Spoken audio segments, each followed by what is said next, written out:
begin the Boynton Beach Community Redevelopment Agency Board meeting today, Tuesday, May 8th, 2018 at 6:32 p.m. Would everyone please rise for the invocation called by the Pledge of Allegiance.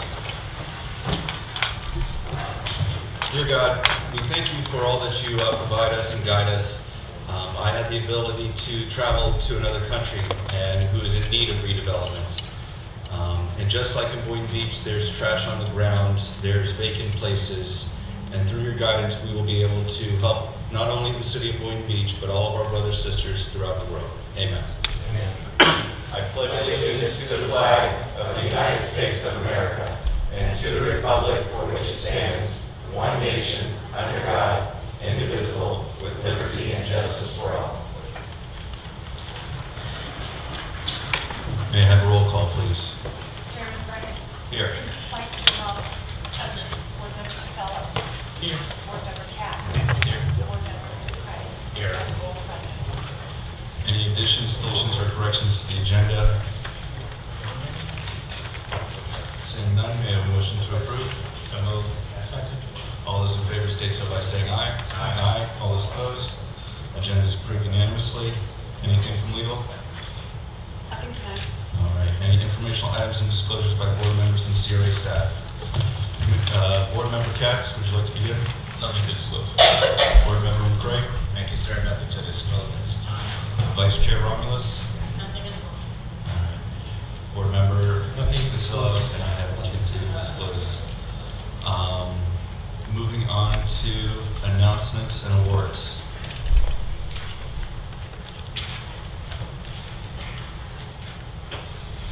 Good evening, Board. Mercedes Coppin, Special Events Coordinator.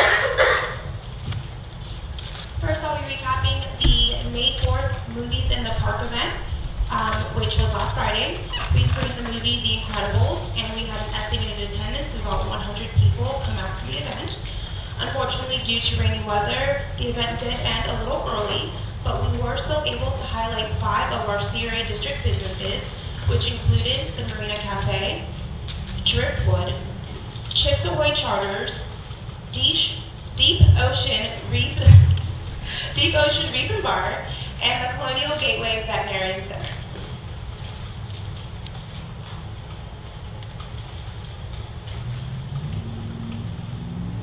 Okay. Moving on to the upcoming Movies in the Park. The event will be held on Friday, June 1st at 8:30 p.m. It's going to be at the Ocean Avenue Amphitheater, and the movie will be Jumanji, which is rated PG-13 and categorized as an action fantasy. We will have free popcorn available for the first 100 people who attend, and we do recommend that if you are going to attend, that you bring lawn chairs and pack a picnic for the evening. We will also be featuring 5 CRA district businesses with our videos prior to the film. Will there be food provided for purchase? We'll have light snacks available at our popcorn vendor, but there will not be any food trucks or anything. Okay, thank you. Yeah. Moving on to Music on the Rocks. Our April 20th event featured flyers. We had a pretty good turnout with about 250 people attending the event. From the feedback surveys that we collected, 67% of the attendees stated that they were residents of Boynton Beach, with 18% of them saying that they came to the city for leisure that evening. And finally, our upcoming Music on the Rocks event. This will be our May 18th event, which will run from 6 to 9 p.m. at the Ocean Avenue Amphitheater. The band will be Completely Unchained, which is a Van Halen cover band. That evening, we will have Food Truck Invasion on site, as well as a mobile bar serving cocktails. Any questions? Thank you. Any discussion for any of the informational only items from the board? I would like to point out that I'm sitting next to greatness here. We have our own board member who's been honored. We have our own board member here, Board Member Craig, who's been honored as one of the top 50 influential leaders in all of South Florida. So I just want to make sure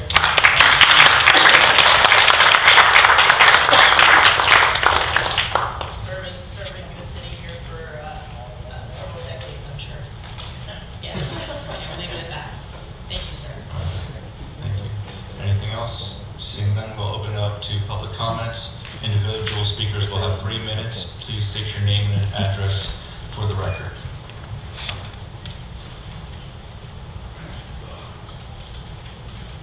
Hi, Susan Oyer, 140 Southeast 27th Way, Mercedes. I wanted to say outstanding job on the movie. That was nice to see so many people. It's a shame we lost the last 10 minutes to rain, because I hadn't seen it in ages and had totally forgotten what the end was. But I assume it's Disney, so the good guys win.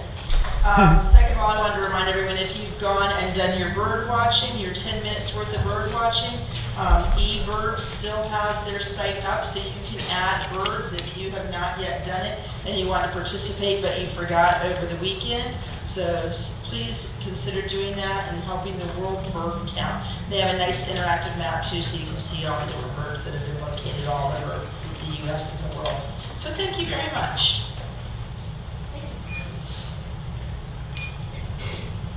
Good evening, Harry Woodworth, 685 Northeast 15th, Place Point, Beach, Florida. I'm going to talk about the same thing I talked about at the commission meeting, and Commissioner McCray asked me to bring it over here and talk about it. So it's Yachtman's Plaza. Pretty sure we're all familiar with that. We've been talking about it for 15, 20 years. Before Christmas, we met with the owner's representative to try and resolve the 2 or 3 year battle to get that place in compliance with city codes and the promises made when the land changed hands and he took the CRA money and did all the stuff over there. Just before Christmas, about December 15th, chain of about 28 emails here, we met with Andrew Mack, other representatives of the city, the owner's representative, his attorney, went through the whole place. There were going to be 2 phases of work then. He was going to restore the backside landscaping that was destroyed, taken out as part of his remodeling that did not comply with city codes or was not approved. And he was going to do the same thing on the back side of the north half of the plaza, so those of us that live behind this place, coming up our streets, don't look back ugly bare sides of these plazas and the air conditioning and all the other mess that used to be blocked and was torn out and ripped down by hurricanes and this guy's changes.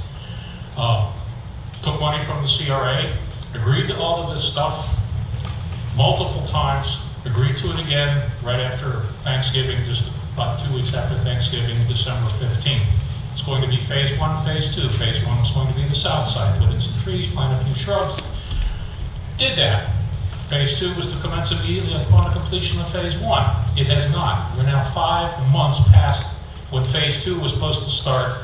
I'm still driving up my street. All the people on our street are driving up the street looking at the back of that plaza, the air conditioners, a box truck that's been sitting there with no license plate for 4 months. Does anybody have any way to get this place in compliance with city codes as it was supposed to be since 1993 when it changed hands with Matt Mazian? When Maslin bought it, they were supposed to do it again. The meetings we've had over and over and over with these people, they all commit to do it, and it just doesn't happen. And now the excuse is, we're waiting to see how the trees and plants grow on the south side before we do it on the north side. Gosh, people, it's Florida. How do you suppose the trees and plants grow in our humidity and rain? For God's sakes, can we just get someone on this and get it done? People on our street are putting money in their homes, properties are changing, new owners are coming in paying 5-digit taxes, and we drive up a street that looks like a ghetto. Thank you. Board Chair, if I may? Yes, sir. Michael, can we follow up on this complaint here and see why this hasn't been done and why he's not in compliance and what the timeline is to get him in compliance? Yes, sir. Can you come back to the board and report on that, please? Yes, sir. Thank you. And Chair, excuse me, and Michael, if you can, I'm just saying, you can kind of set up a meeting with Mr. Woodsworth and also the owner, so everybody be on the same page. I told him to bring this here because we do need to get a handle on this since I do represent that district. Yes, sir. And so, thank you. I guess, Michael, we release funds to the new owner, is that correct? Yes, sir. When he applied for his grant, the work that was done under his grant was accomplished and the reimbursement was made. The enforcement of the city codes, obviously, or any other than the CRA's interest in continuing to help solicit tenants for his plaza and promote the plaza and different things like you saw tonight with the Deep Ocean Reef Grill. Yeah. Those are things that we do as an agency and certainly as a good neighbor within the community. But authoritative position. The city code and the LDRs are the ruling, I guess the legislative ruling body that has that effect. Sure. We can certainly do meetings, and we're happy to assist in the community's. So would they be eligible, the building owner, not the tenant, for any sort of grants? The tenants would at this point. He is not, because of the time. I believe his time has expired. I mean, it's still restricted under Okay. his first application, but we can look into that as well. Okay, thank you. Yes. Mr. Brown, at 713 Northwest 7th Street. I have just a question. When filling out an application to get on one of the boards, and the questions being asked, do I have to fill out? Do I have to answer the question? And if I leave a question blank, can I get on the board without an answer to that question? This is a city? City, board? yes. Okay. Like an advisory board or any board. Okay. Filling out the application. Say for instance, I'm asked if I've been convicted of a felony, and if I don't answer that, can I get put on that board? You know what, the question is that should that question be on the application? Well, it's on there. Okay, so that's more of the city issue, and we'll, we need to bring that up to the city board Right. to discuss whether that question should still be on there. Okay. But what why is it on there? If you don't answer it, I'm trying to say, I'm just I trying to. couldn't give you an I'm answer. not gonna give you an answer on that? No. Okay. Thank you. Okay.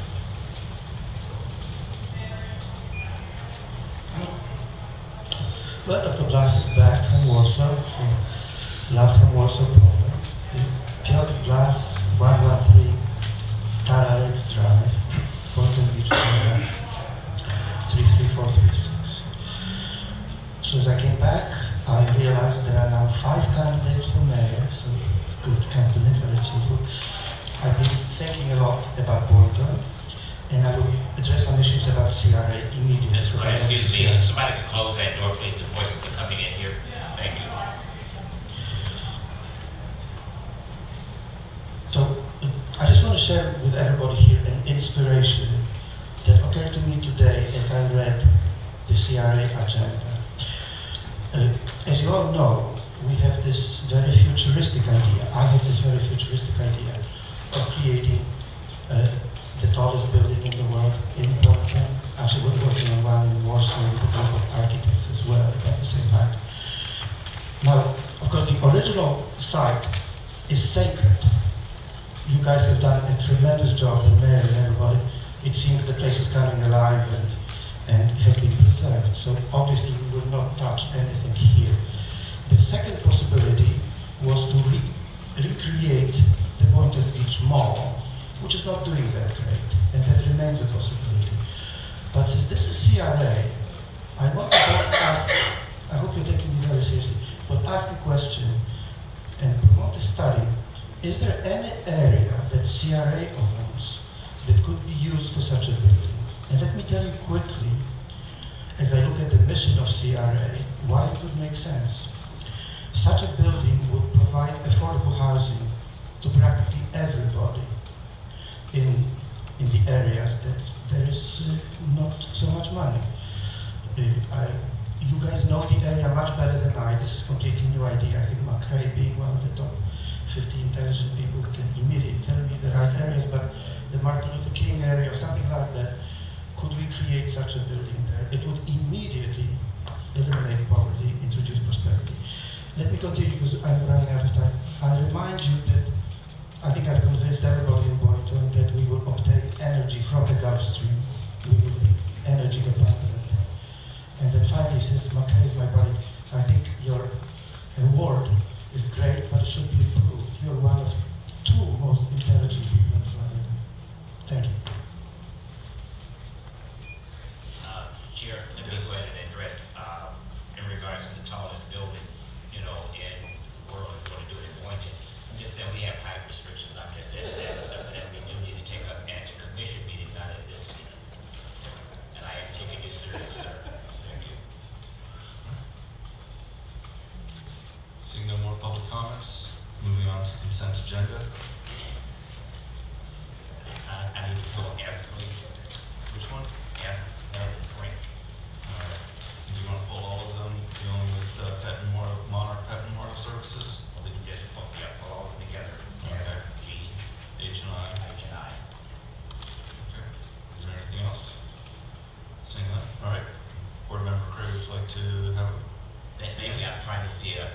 representatives if they're here tonight.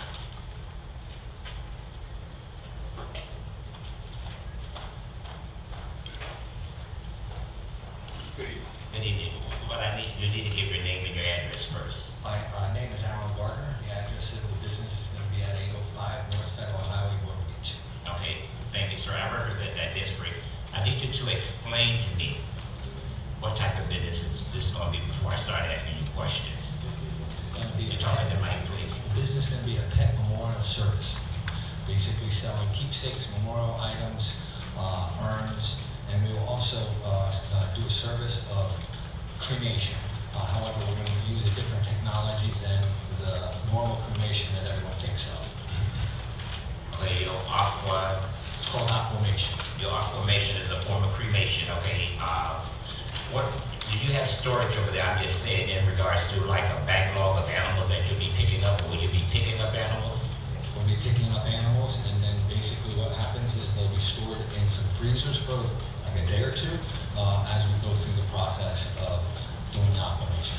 Sir, is this a walk-in freezer? The reason I'm doing this is because I'm a funeral director in environment. This is why I'm asking you questions, because I know about the state of Florida and the laws, and I'm just trying to make sure that before we do any of this, that you are in compliance. I'm just saying, will it be a walk-in freezer or? No, they're basically ground floor freezers that we put the animals in, and they're not actually going to be frozen because we have to keep them at a certain temperature so that when we put them in the machine, we can kind of move them around. Okay, I just received this from Michael just about 20 minutes ago in regards to this, and I was concerned about the chemicals. Are you going to get rid of the chemicals? How are the chemicals stored? The chemicals are stored in dry areas, and the chemicals are used throughout the process. It's no different than what happens in the natural decomposition of anything when you put it in the ground. It's called alkaline hydrolysis, and it basically is nothing but hot water, flowing water, and alkalinity. When we're done with the process, all that remains are amino acids, soaps, sugars, and salts. So this is the type of cremation that will be performed at your facility rather than new type. I'm just saying because I'm just saying with the EPA, you're not going to be doing cremations of animals. So this is what I'm trying to make sure I understand and you understand that, this is what I want to make sure you will not be cremating animals, using flame. Correct. Okay, who will be responsible for picking those animals up from, wherever you pick them up from? Myself and our employees. Will you have walk-in individuals who will walk in and bring an animal to you if their animal is deceased? Yes, we have basically a little viewing room for any individual that wants to bring their pet that may have passed away through the evening. How fast would be the turnaround time? As fast as the individual would like it. Normally we do about 4 to 7 days. 4 to 7 days. Correct. That's it right now. I'm just saying the rest of them we'll talk one-on-one. I'm just saying when I come over to your place, I'm just saying that as far as I'm concerned with the city, as long as you're in the guidelines of the state of Florida, EPA and all that, it's okay with me. Perfectly.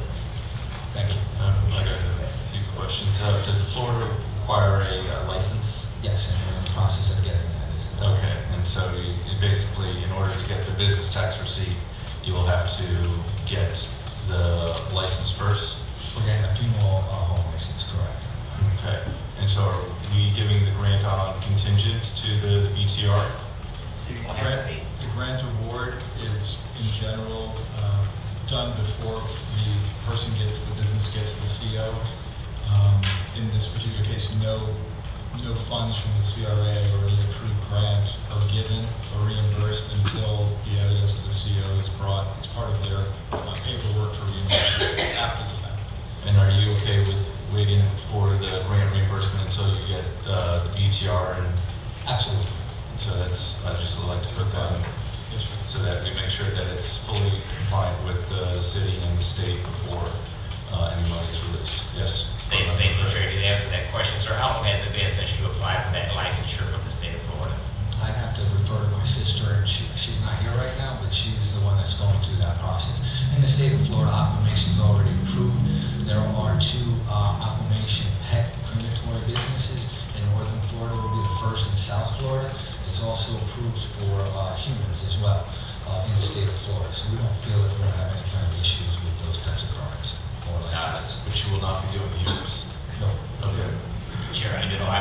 that we put that contingency in there. I'm just saying, you know, we need something to do. If you don't get your license, I'm just saying, you know, sometimes the state of Florida is coming in and inspect and say, this is not the right place, this is the right facility, and I just want to make sure that we're covered. We already went through the city and got approval on what we're doing and the zoning. At least that part has been. That part has been done, sir. I'm saying just in case the state of Florida come down with a licensure investigator to come down and look at your building, sir. I want to make sure that we are in compliance. This is what I'm saying. As do I. Thank you, sir. I'm good. Thank you. Second. All those in favor state so by saying aye. Aye. Aye. All those opposed? And I forgot to mention, I had one question regarding E, consideration of revised CRA human resource policies. It was in there that you, Michael, you had discretion regarding severance pay.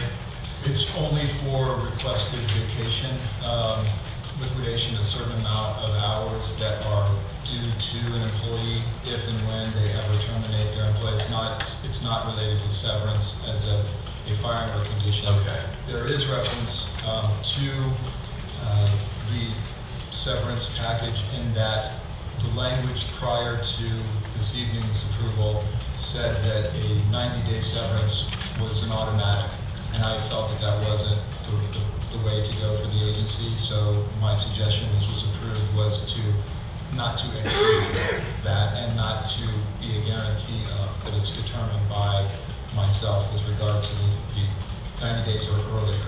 The question is that, you know, that's a computation of the unused sick and leave time? The severance would be, no. Any time that they are have accrued is automatic as part of the guidelines. They get that when they leave their sick and vacation that is accrued. Yeah. A severance, if you will, which I'm still trying to figure out what condition the severance would be granted unless the agency folded, let's say it folded its doors and it felt that it wanted to offer the staff a 3-month severance, that would be when that term would apply. If a person is terminated for will, or at will for cause or no cause, as the human resource policy says can be done, the language that was currently or was previously in the human resource manual said it was a 90-day severance. That's just was the language. Okay. It didn't allow for the ability of the director to determine whether a severance or any time period at all would be necessary. My question is that, and I believe it was 2017, the CRA let some employees go.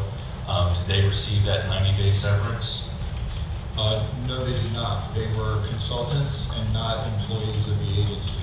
Okay. They were your social. I'm assuming you're. No, I'm talking about. I thought the former marketing. That person was here already past the 90-day probation and into their accumulation of time. They were paid all of their accrued sick and vacation up until the point they were terminated. Yes. And because of the language of the policy at that point, I had no flexibility on whether to determine less severance to be given or not, because the policy said it would be 90-day severance. Okay. And so we need a discretion. And so your current, there has to be extenuating circumstances for. Yes. Okay. I feel that there should be, which is what you've approved. You've given the flexibility now for 0 severance or no more than 90 without more approval. All right. The only thing is that I think 90 is a little bit too high. I would be okay if the board would move it down to 60 days. Is that okay? Because this is not the,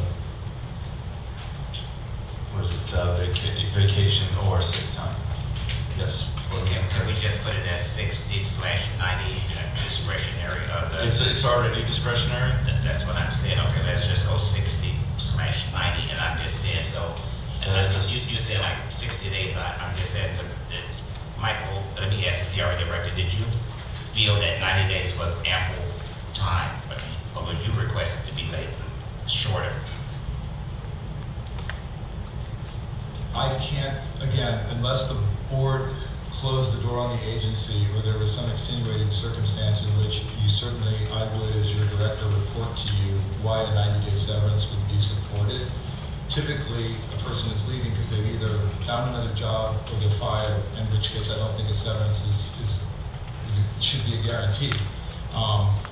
So, in my opinion, whether you make it a 60 before board approval or a 90 before board approval, I'm comfortable with either because I don't believe that a severance of any other circumstance would be granted by this director for a termination. I'm just saying that instead of the maximum being 90, the maximum is 60. 2 months instead of 3 months. But if you think it should be 90, I will go to your deference. To be honest, I'm not versed enough to determine whether it should be 60 or 90. I don't know if the attorney wants to weigh in on this. I don't know. Yeah, there's no legal requirement that it be either, so it's really the board discretion if you want to go up to 90 or cut it up to 60. It's board discretion. Board Member Craig. Thank you. I just want to ask the city manager, since she's here, what is the policy of this city for severance pay?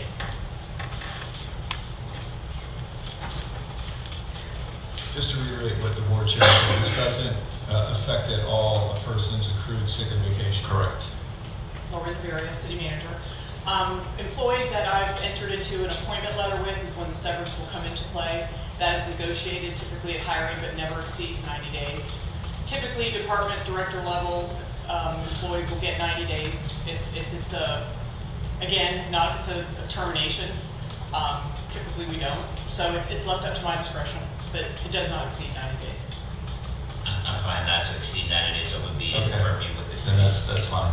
I just wanted to have a discussion on it. Thank you. We have a motion to approve.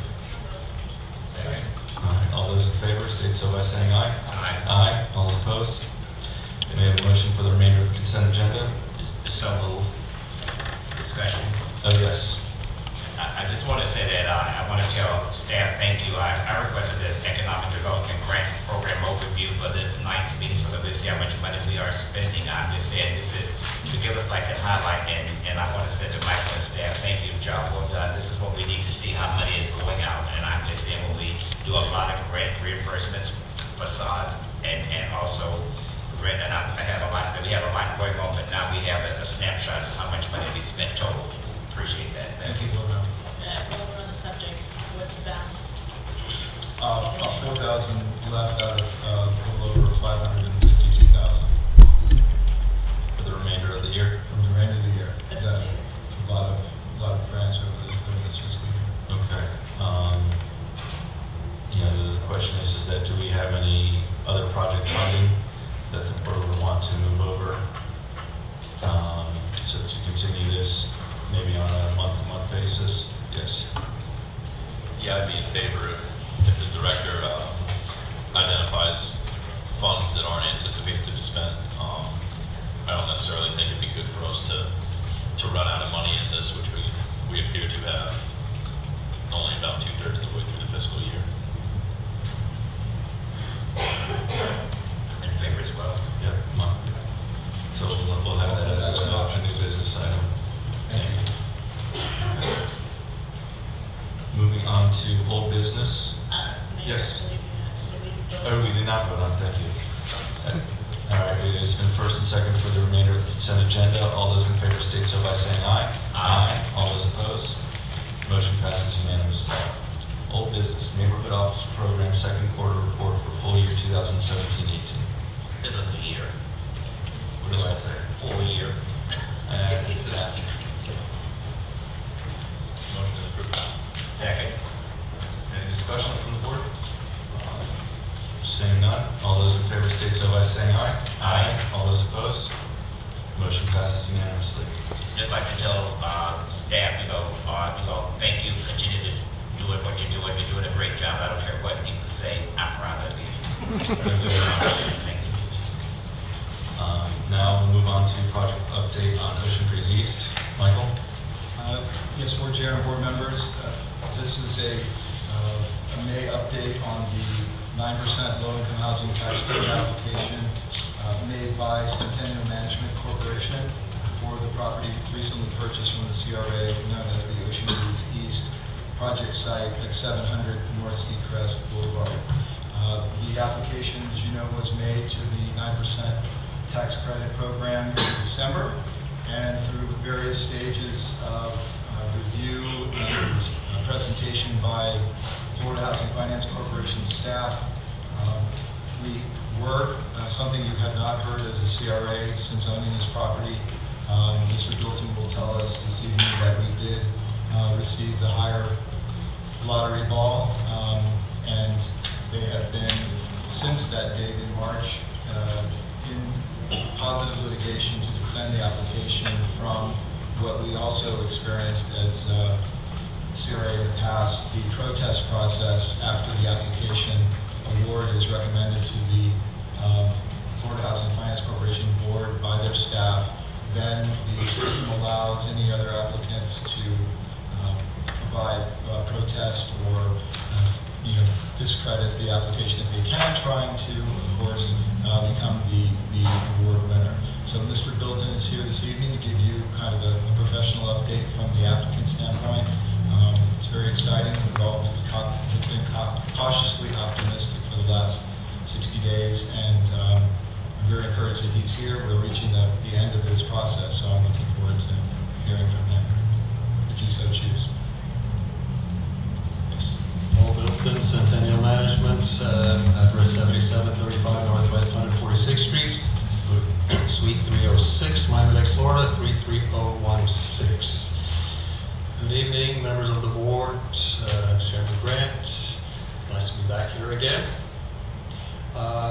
Everything, I can only echo everything that Mike just said. That is exactly where we're at. Florida Housing Finance Corporation has preliminarily recommended us for funding for 9% tax credits.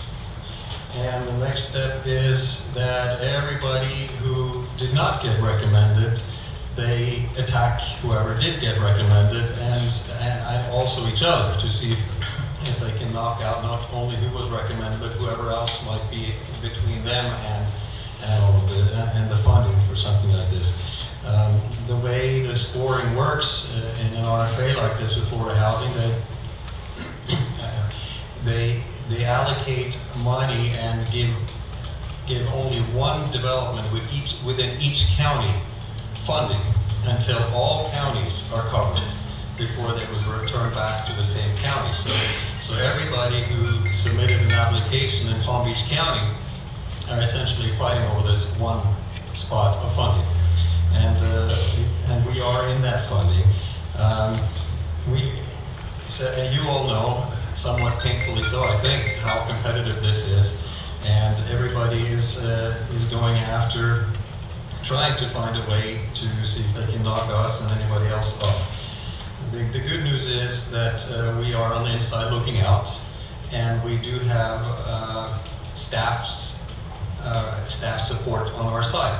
And that makes a big difference. That means that whoever's petitioning against us, they have to, because they're not petitioning against us, they're petitioning against Florida Housing's decision. So Florida Housing will be Sorry, yes. So when will we know? Well, we've heard this all before on the other side. So. Well, May 21st is the hearing, and then the hearing officer has, I'm not sure how many days, 2 weeks, say, give or take, to review it. And then he will come out, and he or she will come out with a recommendation, at which time whoever does not get a favorable ruling has another 10 days or so to announce whether or not they wish to take it further in the court system. So that's the timeline. So hopefully by July. Yes. Okay. That's good. Yes. It's, in the middle of our budget, so we can see what we can do together. Because I believe that the CRA gets some funding with the 9% tax credit.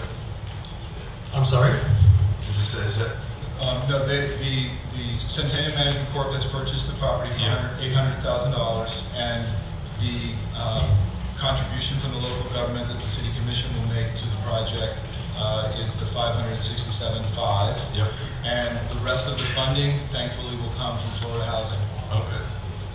It's if this doesn't work that we would kick in the gear here. Okay. I'd just like to say congratulations. This is exciting.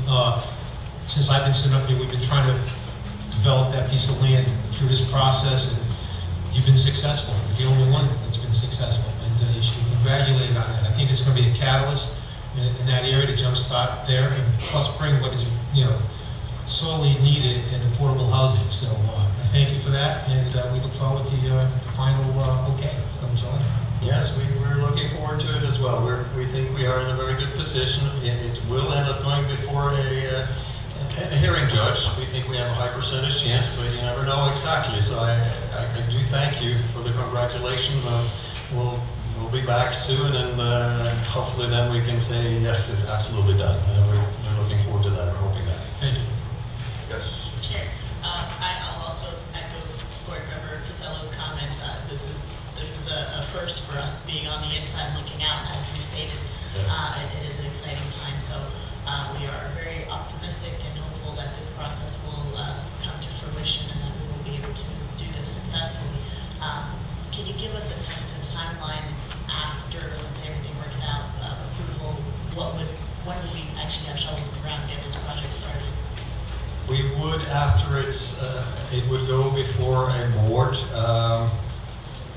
probably in July. Florida Housing Finance Corporation would ratify the hearing judge's recommendation.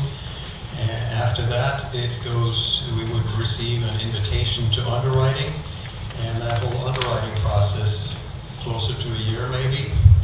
And as soon as during that process, we'd be obtaining all our building permits and wrapping up all the loose ends as far as the financing and all that. So give it a year after that. Yes. And possibly summer of next year? Yes. Okay. Optimistically.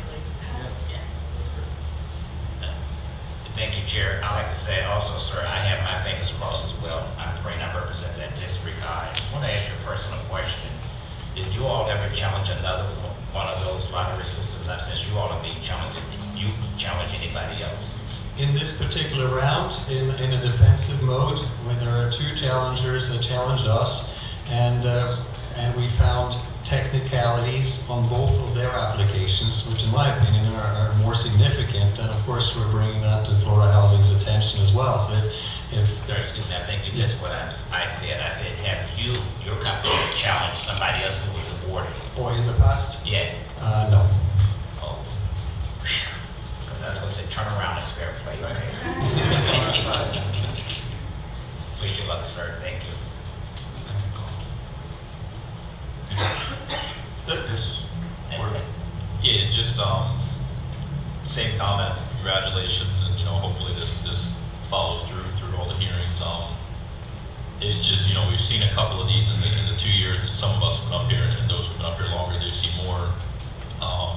As soon as I read the material and the backup, I started texting everybody just to confirm that it was true, because it's felt like an exercise in futility in the 2 years that I've been up here, but to see that it's happened, it's a testament to what you said when you came before us seeking the ability to go after these grants, that your company would do everything humanly possible and cross your T's and dot your I's, and to get the highest ranking and to be in position now to secure these funds, which frees up these funds from a local perspective, so we can now reinvest this money in the same area and potentially get two projects done for the price of one.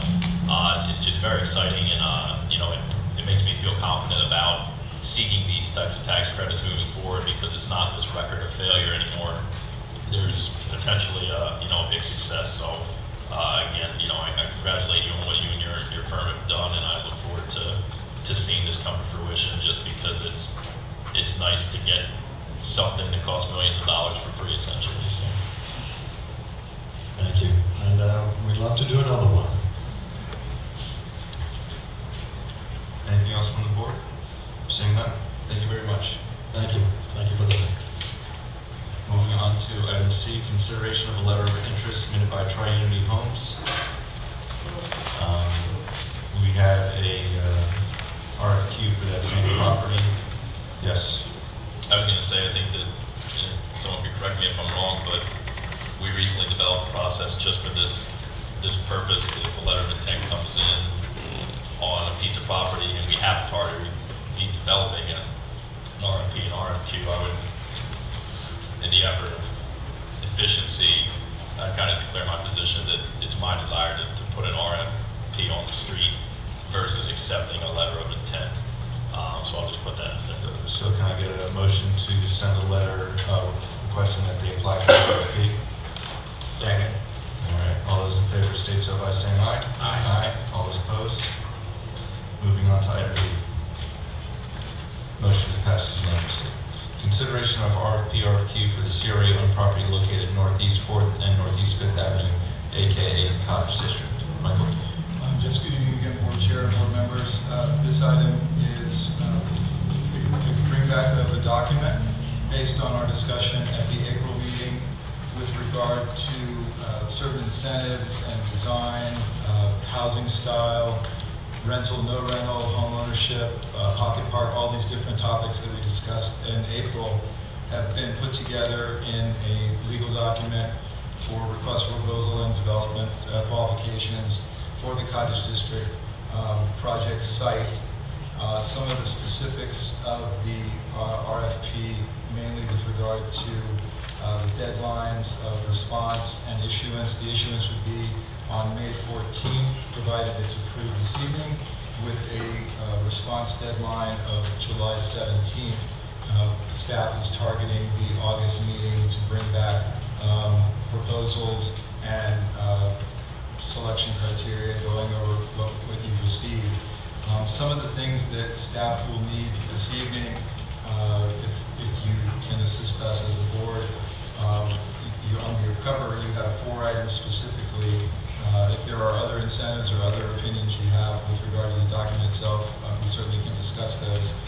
We want to make sure that we've encompassed the incentives that you would like us to. We can go to paragraph G. We'd like direction on the crowds, the advisory board's role in this evaluation process from your perspective, and that being, do you want them to hear the presentations and proposals prior to you or after you for so they come to the board first, then to the crowd, then their recommendations back to you, or vice versa. We need that direction for the processing of the timeline. The scheduled events, I think, are tentative, and they follow a little bit with the question above. And we posed as number 4, if there was any interest that you had on a cap or limiting the per square foot price a response could contain. Twee and I have discussed this on many different levels, and you could really exhaust every kind of potential incentive and direction that could come as a proposal. One thing you gain by not limiting or capping that is, again, just more freedom within the market to determine the price point that they feel they can sell to customers and their cost in trying to provide a product that would be successful. We can certainly discuss those details if and when a proposal is selected and we get to a developer agreement. We can and should at that point hammer out a little more specifics than we would get in the proposal at this point, unless you feel differently. Yes, Board Member Craig. Thank you. My take is that I think if we're going to do anything with the CRA board, the board should hear it first, because the board should not be hearing our final decisions and then it goes back to the board. They operate at our discretion.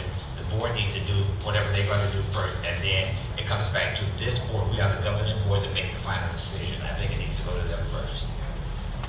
Yes, Board Member Katz. I'm in agreement with Board Member McCray. I think that the potential responses and the wide range of responses, that, you know, if we don't hone those down and it goes to the craft first, that I think that it's better if we craft an idea moving forward based on the responses and have their input to shape it. Yes. And I would agree with the director's comment on the limitation of construction per square footage. I think that's a slippery slope to get on as far as board members here. I think that should be dictated by the potential developer. And is there anything else that the board would want to see in the submission of the RFP yet? Board Member Rondelis, followed by Katz. Right. Is there language in there that involves asking the developer to work with the community or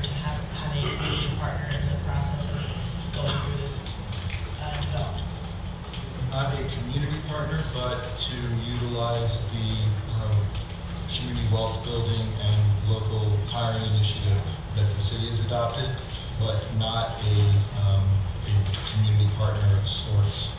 You can certainly add that, or there can be discussion about that, but we don't have a community partner requirement.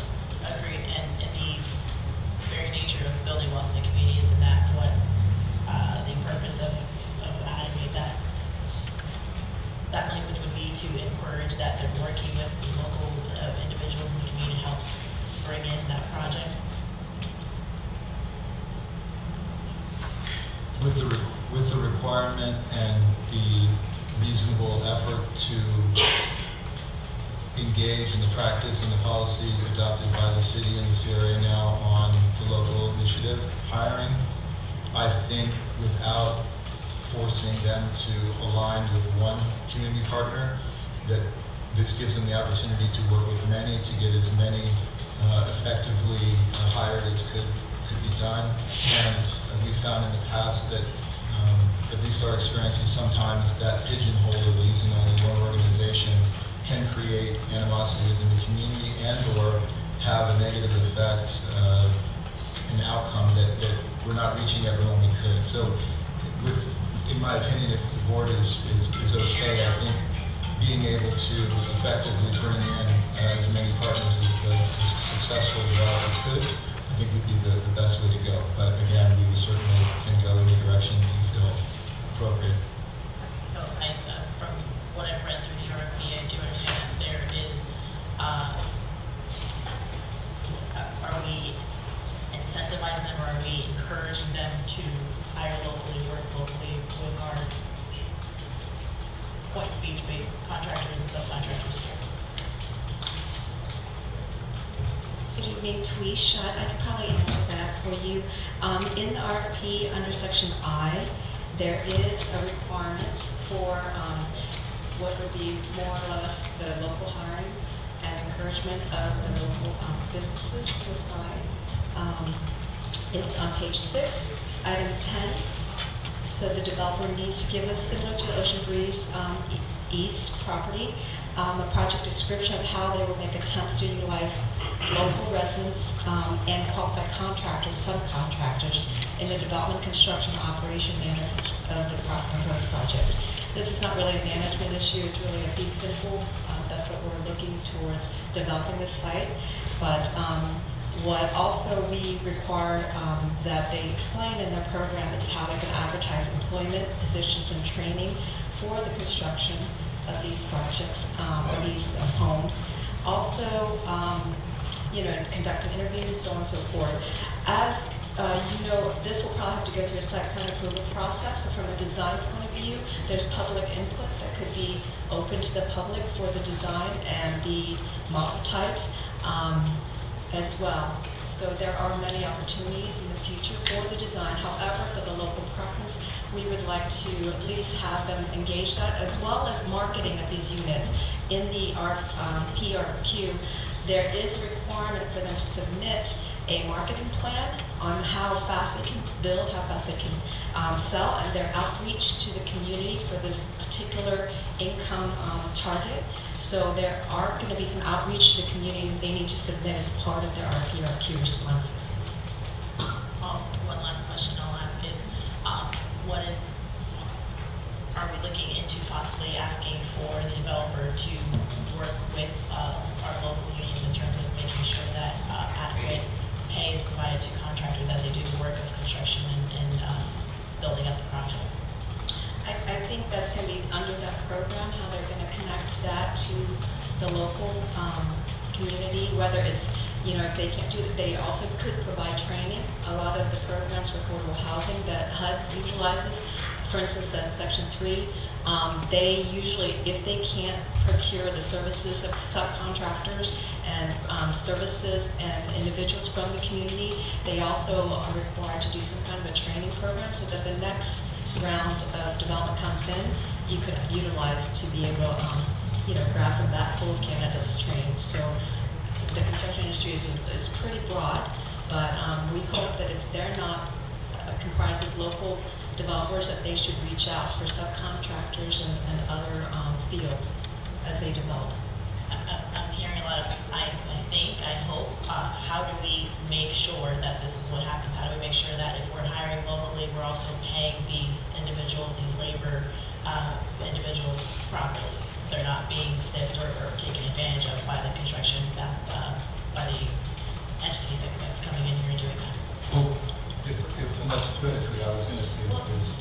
typically you probably have to, a lot of that has to do with some oversight.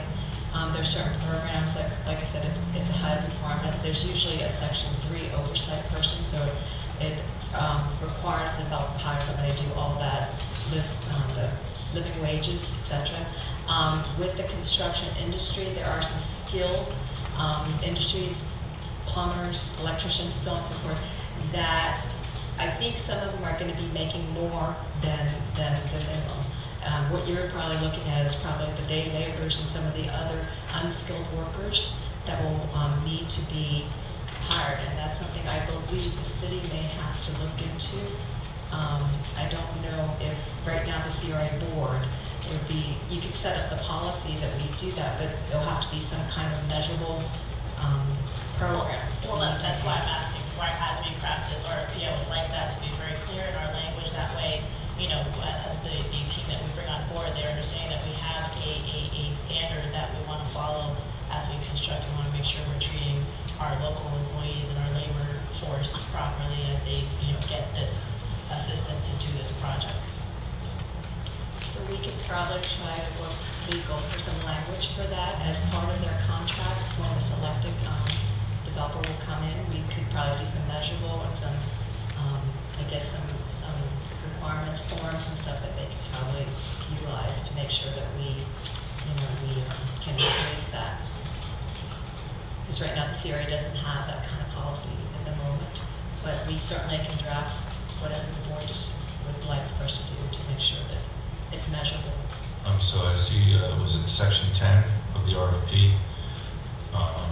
Page 6, it talks about how a developer will make attempts to utilize local residents. It talks about advertising employment positions and training, sponsoring, arranging assistance, and conducting job interviews, participation from agencies specializing in workforce development and training, sign written statement committing to the use of the described property selected must accompany the program description. Is there anything in addition to that, Vice Chair Ramos, that you're requesting? I'm not sure where you're reading there, Chair. In the backup, page 816 at the very bottom, it's section 10 of the proposal submission requirements. It talks about 86. Yeah.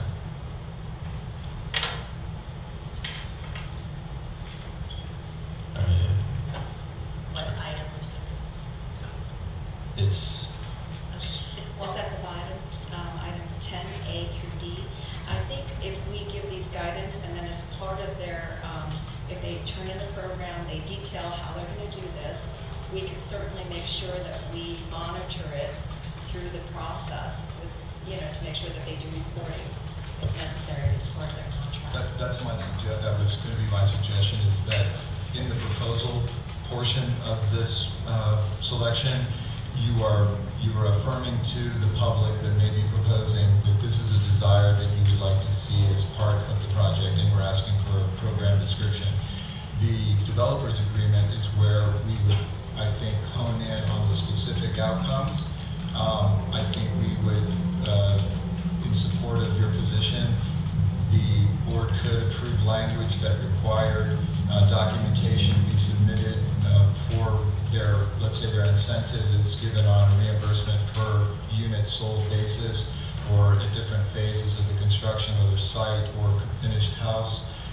They could then provide us with certain documents that we would specify payrolls, equations between the payroll and what the local wage for that job is within Palm Beach County. And as long as those verify, similar to our audit that we would perform under our TRFAs, and then once those are reviewed and approved, then the incentive could be distributed. So we wouldn't just be giving the money on the front end and hope that they have a few employees or that they're being paid a reasonable wage. It might be something that we could craft. And if it would make it you more comfortable, I think you could probably amend 10A, which currently says advertise the employment positions and training. I would say advertise the employment positions at a fair wage, if that prevailing, pick your adjective, then they can bring that forward. At least there's a tie to the RFP to that concept. Thank you. That's what I was looking for, and I look forward also to the development agreement having that language that can make sure that there's a fair process. Did we say fair or prevailing? Which is the third one? Prevailing. Okay. Thank you, Board Member Katz for suggesting that. One of my questions regarding the developer, we're asking for a minimum of 3 projects that have been completed in the past 5 years. You know, I kind of want to make sure that I know that the first letter of intent that we had was someone who was not in the development field. And so I kind of want to, you know, not limit it to the last 5 years, because then that kind of excludes all of the previous that happened between 2000 and 2008. And, you know, I'm just making sure that they have at least 2. I think it's instead of making sure that each, this is item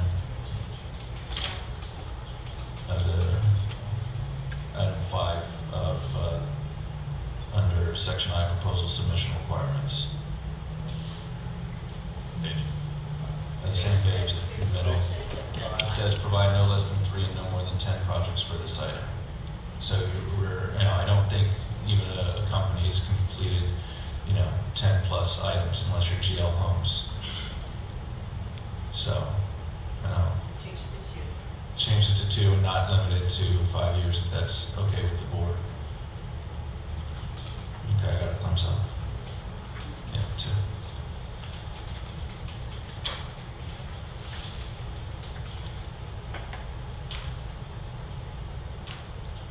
Anything else from the board? Yes, Board Member Katz. Just going back to review all options with regards to resident request for an existing property and the adjacent property. Had we kind of investigated options as to what Susan Oyer had requested with regards to potentially acquiring the adjacent property or creating a buffer of some sort? Has that been looked into? CRA Director, myself, Ms. Oyer, and Mike Rumpf and Andrew Mack had a meeting in the city of West Wing Planning and Development, and we discussed the LDR as being the legal document that requires that buffering, and I believe at this point in our stage of issuance that we should defer to that document initially, and if there is some grave problem that comes out of the site plans that you proposed that you feel the LDR doesn't meet a standard that I just can't imagine it not, but given the setbacks and the requirements that every other developer has to go through and would go through with this, I think it'll be satisfied. I can't speak for Ms. Zoyer, but from a CRA perspective, I think we will effectively, between the alleyway abandonment that's going to occur on the north side and then the setbacks on the east and the south side of the property that will be required by the city, I think it would be as good as giving her 15 feet if that's the requirement of the buffer. We can satisfy that without any conflict statutorily of giving over property for that purpose. I'm going to open it up to public comments. If someone would like to have any statements regarding the RFP.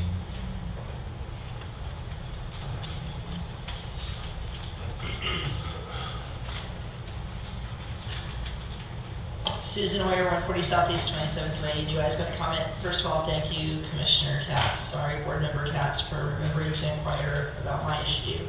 What are we looking at density-wise here? I mean, I know it's an R4. What are the thoughts? I mean, I looked through a lot of this packet, and I saw all kinds of architectural examples. I looked through the packet that was the design guidelines that looks like it's from like the 70s or 80s, but I'm assuming it's actually newer than that. Maybe it's just the graphics that looked old. And it showed all kinds of things, and what exactly are we looking for here? I mean, I think it needs to be public so everybody knows. I mean, I like the tri-unity because it was all one story, they were all cottagey, and they all looked appropriate for the location. But what are you guys actually thinking? I mean, I want to see more specifics than just the guidelines that showed a whole ton of different examples. Yes. I think at least for me personally, just because we're putting it out there and we haven't had success in the past, that by leaving it open-ended, it presents a number of opportunities that we can ultimately craft or polish up once we see proposals that come in.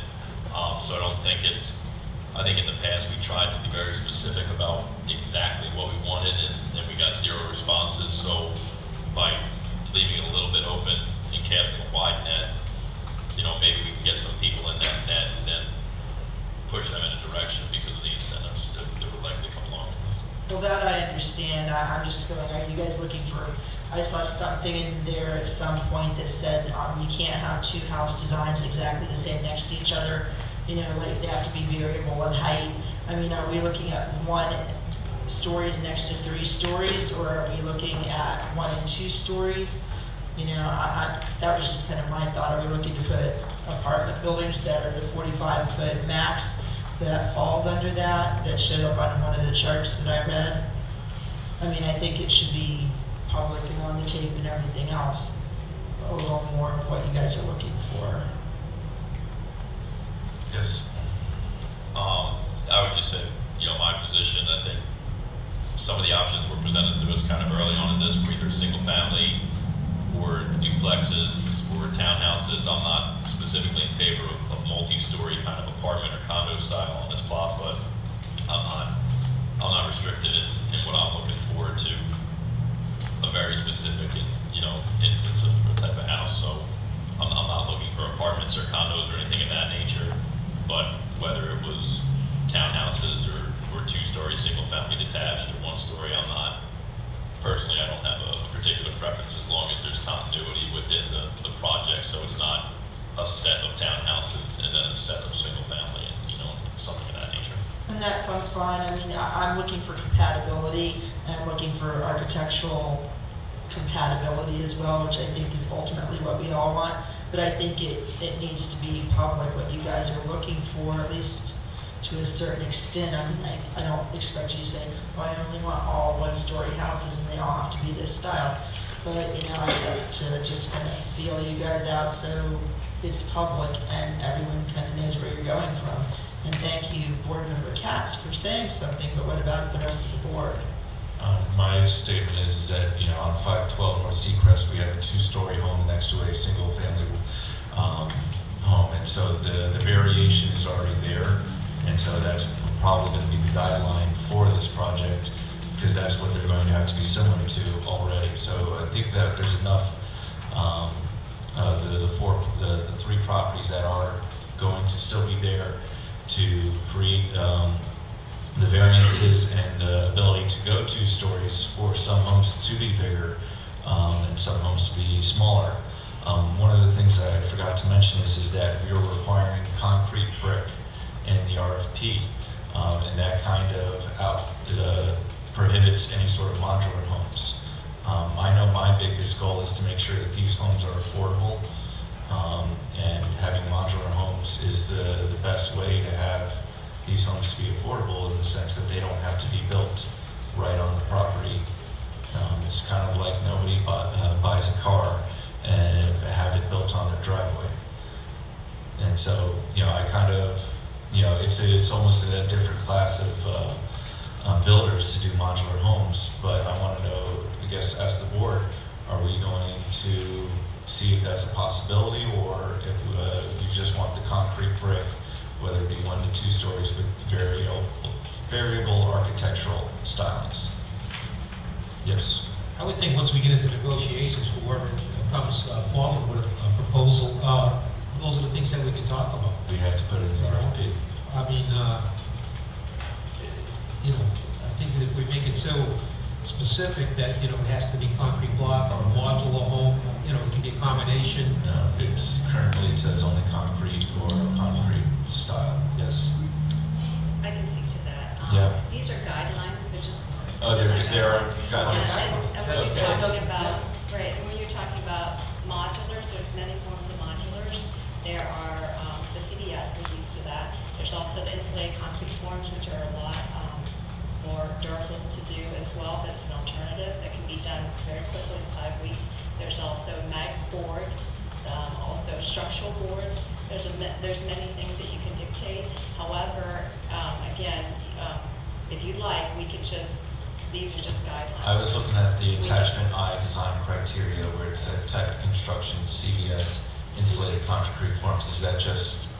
We could put et cetera if we want to have more open. Yeah, I didn't understand. I thought that meant the only two options. No, it's not. That we just don't want to have just a platform wood because it's not as. Absolutely, and so that was my miscommunication. And also I'm sorry. from a perspective, from a maintenance and also the utility costs. If a lot of these typical CBS and stuff and insulated concrete, they have a higher RPU, so it's cheaper in the long run for the homeowners to have the utilities operated at more good. So yeah, I just would like to put that et cetera there Yes, for we would the do that. type of construction so that we're not.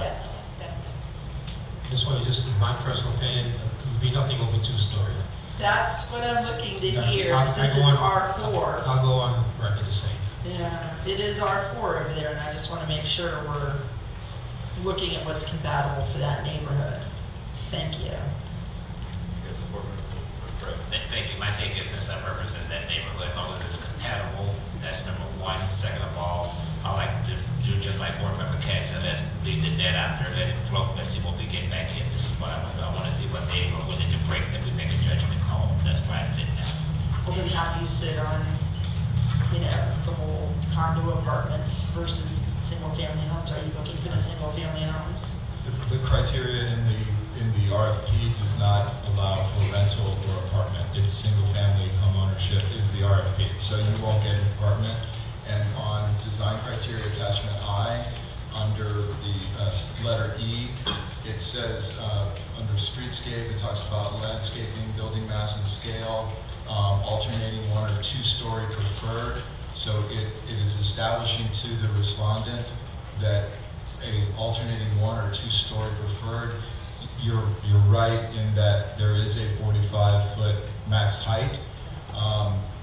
I don't know how affordable a developer could build single-family home ownership at 45 feet. So I think just in general, by putting other restrictions in the RFP, that would eliminate the 4-story house. But if the board prefers putting some type of story limitation on the design, so you're definitely not going to get a 3-story townhouse or a 4-story townhouse or house, you can do that. But we've put in language that is generally trying to direct the proposer to a particular thing without saying it has to be done. It's preferred, but we can say whatever the board would like to change that to be. So could the board change that to preferred 2-story? It is 1 or 2 stories are preferred. Not preferred. So okay. We would have a proposal that would have all single-story or some single and some 2, but given this, I would not see a 4-story coming in with a 1 and a 4-story house as a proposal. But you can say no 4-story houses if you'd like, or townhouses. You can limit them. I don't think we need to go to that extreme of stating it for the obvious, but I'm with my board members here, McCray and Katz, in terms of saying that the whole purpose of this is it's a design build RFP. We're asking for the developers to come back and give us an idea of what for them is feasible and 2, what will work and compatibility. So Susan, I know you're looking for a no 4 stories here from me. I'm not going to give you that. I'm not going to, I don't think it's necessary to state because we've already stated it in plain language in the RFP. I'm looking for something that's going to be able to house affordably people in our community. That's what I'm looking for. So as long as that is what is presented to me, and that's what comes before me from a developer, and it's something that is attainable, it's affordable, and it is compatible, I will be voting for it. I think I'm personally looking forward to this. I think this is a great opportunity for the whole city to move forward, and thank you very much for your input. I appreciate it.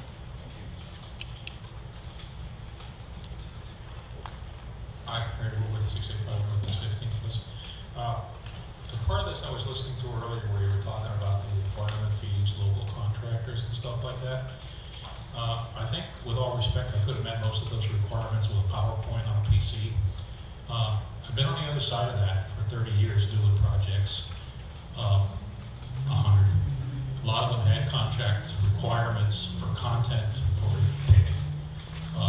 Local manufacturer, local labor, women-owned company, you name it, the list goes on and on, made in America, made in Timbuktu, wherever. I can tell you, having been on the other side of that, those guys will tell you it can't be done. They will do everything you talked about here, and you won't get anything except irrigation, dirt and shovel work. The way that works in the real world, when you get those people hired and trained and in your community, is to mandate local content, put a number on it, have a scope of work, have a table of values, put it in the contract near the front where people will actually look at it. And guess what? After they get done telling you they can't be done, they will go out and they will hire, they will supervise, and they will train the local people. And you won't have them coming in here with smoke and mirror show and the best PowerPoint you ever saw, the best speech you ever heard, and 15 people did irrigation, gravel, and sod. If you want electricians, if you want high-tech concrete, if you want stuff that's more than 15 feet off the ground, the vendors have to participate. They are not going to participate unless you make them participate. And all this nice talk about will, maybe, possibly, should, could, maybe, please, is just going to get you rake and shovel work. I've been on the other side of that for 35 years, and I can tell you that's how it really works. Thanks.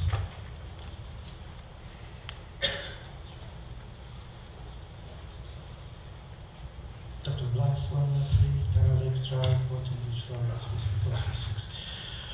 First of all, I want to hardly agree with the gentleman who just spoke.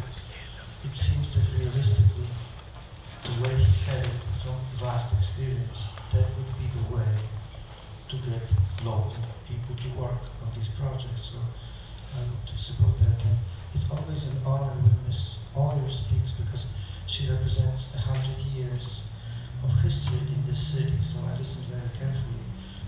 And I live in a single home, and it's wonderful. This is the American dream, to have a home like that. So, although I'm in favor of these huge buildings, I still love for people to have normal houses. But I would like to say maybe one thing that you would expect from me, a little bit new, moving us in a different direction. With the current project, probably it's too late. But in the future, what I think you guys have done with the old high school is the concept of private-public partnerships. And let me slow down, I just came from Europe, and it's a very well-known concept there. In the future, so when I'm mayor or somebody else is mayor, I think that when we build here, it should not just go, hey, developer, come and build for us. I think in some sense, the city should participate in building. Now, what is the advantage of it? I don't want to see taxes. I want to see taxes go low, low, low, maybe to zero. But the only way we can do it is if the city produces. We cannot just be hiring people. So I said this not to modify the current thing, but I guess I'm trying to educate myself and everybody here of a different way of thinking. So thank you very much. Mr. Brad, excuse me, I have a question for you. I'm just saying, it's puzzling to me. You keep saying you've been in Europe and just got in from Warsaw or wherever, and you're going to be running for mayor, and it's kind of bothering me. I'm just saying, a mayor is a 3-year job here. Yes. Are you going to be appointed for 3 years? Yes. You can answer that later. Okay. You're going to help me, okay? Okay. All right. Seeing no more public comments, I guess I'll ask legal. Do you need any finalization or confirmation of what we've discussed tonight? Yeah, I think we're just looking for a motion to approve the RFP as proposed with the changes that were discussed. And we can summarize this for you if it would help. Yes, that would be wonderful. Okay. You might help me out if I missed something. The first one is to change the on page 6 of 3710A to add prevailing wage to that. At number 5 on page 6 of 37, instead of 3 years, make it 2.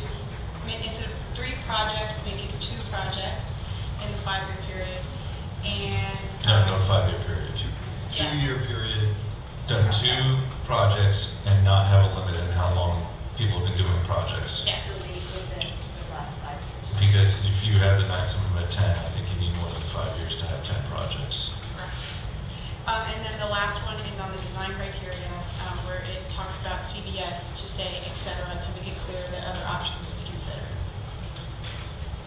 The only one that I would suggest is on that list would be that the CRA would be seeing the proposals after the CRA board? Before. Before, okay. All right, may I have a motion? Clarification, so what I discussed, that will be added to the development agreement when that time comes, correct? Correct. At this point, it will be included in the RFP that's going to go out, and when we get to the point of selecting a developer, we will make those requirements more specific and measurable at the time of contract. Very concise. Thank you very much. All right, we have a motion, first and seconded. All those in favor state so by saying aye. Aye. All those opposed? Motion passes unanimously. Moving on to consideration of Boynton Village LLC compliance audit. Yes, Michael. I just would like to get clarification again on only because there was also Bonnie as taking notes heard it differently as well. So I just would like one more time that the board agrees to the process that involves the CRA. If you could state that specifically for us, that would be great. So in the motion, the CRA is to receive the applications first and make after the review committee. The CRA, it's only related to you and the CRA board. The review committee is completely separate as an issue. We are asking the board's direction on, do you want to see the proposals presented to you prior to the CRA board or after the CRA board? After the CRA board. No. Yes. Thank you. I can only speak for myself and Board Member McCray, I believe, because he stated the same, that we had said that we would like to see them and then refer our selection to the CRA board for refinement, not have the responses go directly to the CRA. Okay. I will echo that sentiment. Sorry, thank you. Thank you. I had written after, but thank you. Okay. Okay. All right. Thank you very much, board. Thank you. Thank you. All right. Now we're okay to move on to item E, consideration of Boynton Village LLC compliance audit. I don't know. Was that tabled from last meeting? It was tabled from last meeting. May I have a motion to remove? Second. All those in favor state so by saying aye. Aye. All right. Yes, would you like to begin? Thank you very much. Yes. You want to start now? Hi, Meryl Wolf, Cornerstone Group, 2100 Hollywood Boulevard, Hollywood, Florida. 33020. Joel Mutnick, CPA and partner with Fisk & Company on 1000 Pine Island Road in Plantation, Florida.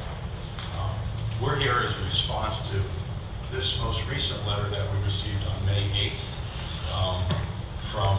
May 1st from Ms. Hill. The finance director is Ms. Hill here.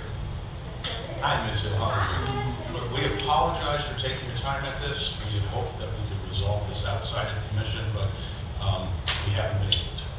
And the issue, we believe, is quite simple. If we'd like, we can go through the response of Ms. Hill, respond to those comments that she has made.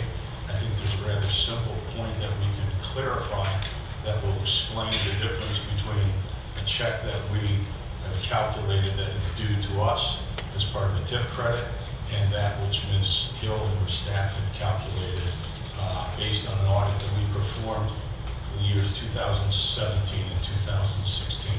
Would you like to speak at all first, Ms. Hill? We're here to hear you first. If I may, is there any document that you'd like to put up on the screen that is attached that they would... Eventually, yes. Okay. First, I'd like to just respond to the comments because Ms. Hill disagreed with our submission of, and I'm not sure what exhibit number it is. If it's the May 1st letter, it's 12. The spreadsheet, letter from finance, no, it's our cornerstone calculation, 10, which is the calculation we recently submitted after a conference call with the department.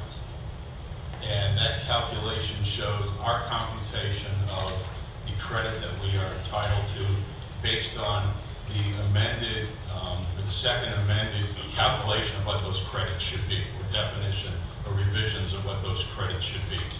And though I'm an accountant, I'll try to make this as non-boring as I possibly can for you. In short, what we have is two pieces of types of property. We have houses that we were permitted to sell, 50 originally, and then rental properties as well. Amendment number 2 to the contract stated, in short, we will be providing credits based on those numbers of apartments sold and rented as a percentage of the total units available applied to a dollar amount, if you will. And that dollar amount is calculated in this computation. What you can see in the left column under September 30th, we claim to have, and we've revised our schedule, 5 out of 50 units have been sold in our affordable housing. In addition, and the city agrees with us, on the 5, as well as 114 units, 100% rented under affordable housing. As a result of the 150 units available, 119 of those units were affordable housing. That equates to a percentage of approximately 78%, if we go down a little further in the page. And that 78% is to be applied to the total available funds that we are to get on an annual basis in this calculation. At the very bottom of that calculation comes to $82,473. Now this calculation and the difference between what the city is claiming and we are claiming is based on our inclusion by the second amendment to the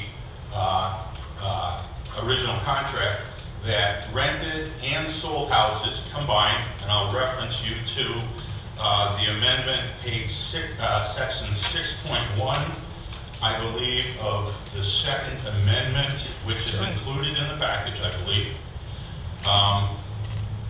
Under item 6.1, direct incentive formula, funding formula and term, I'll try to abbreviate, but in short it claims that the developer is entitled to 10% of the eligible pledged project's increments revenue that year. If the, back up. The pledged project increment revenue shall be awarded pro rata based on the proportion of affordable access units sold to eligible buyers.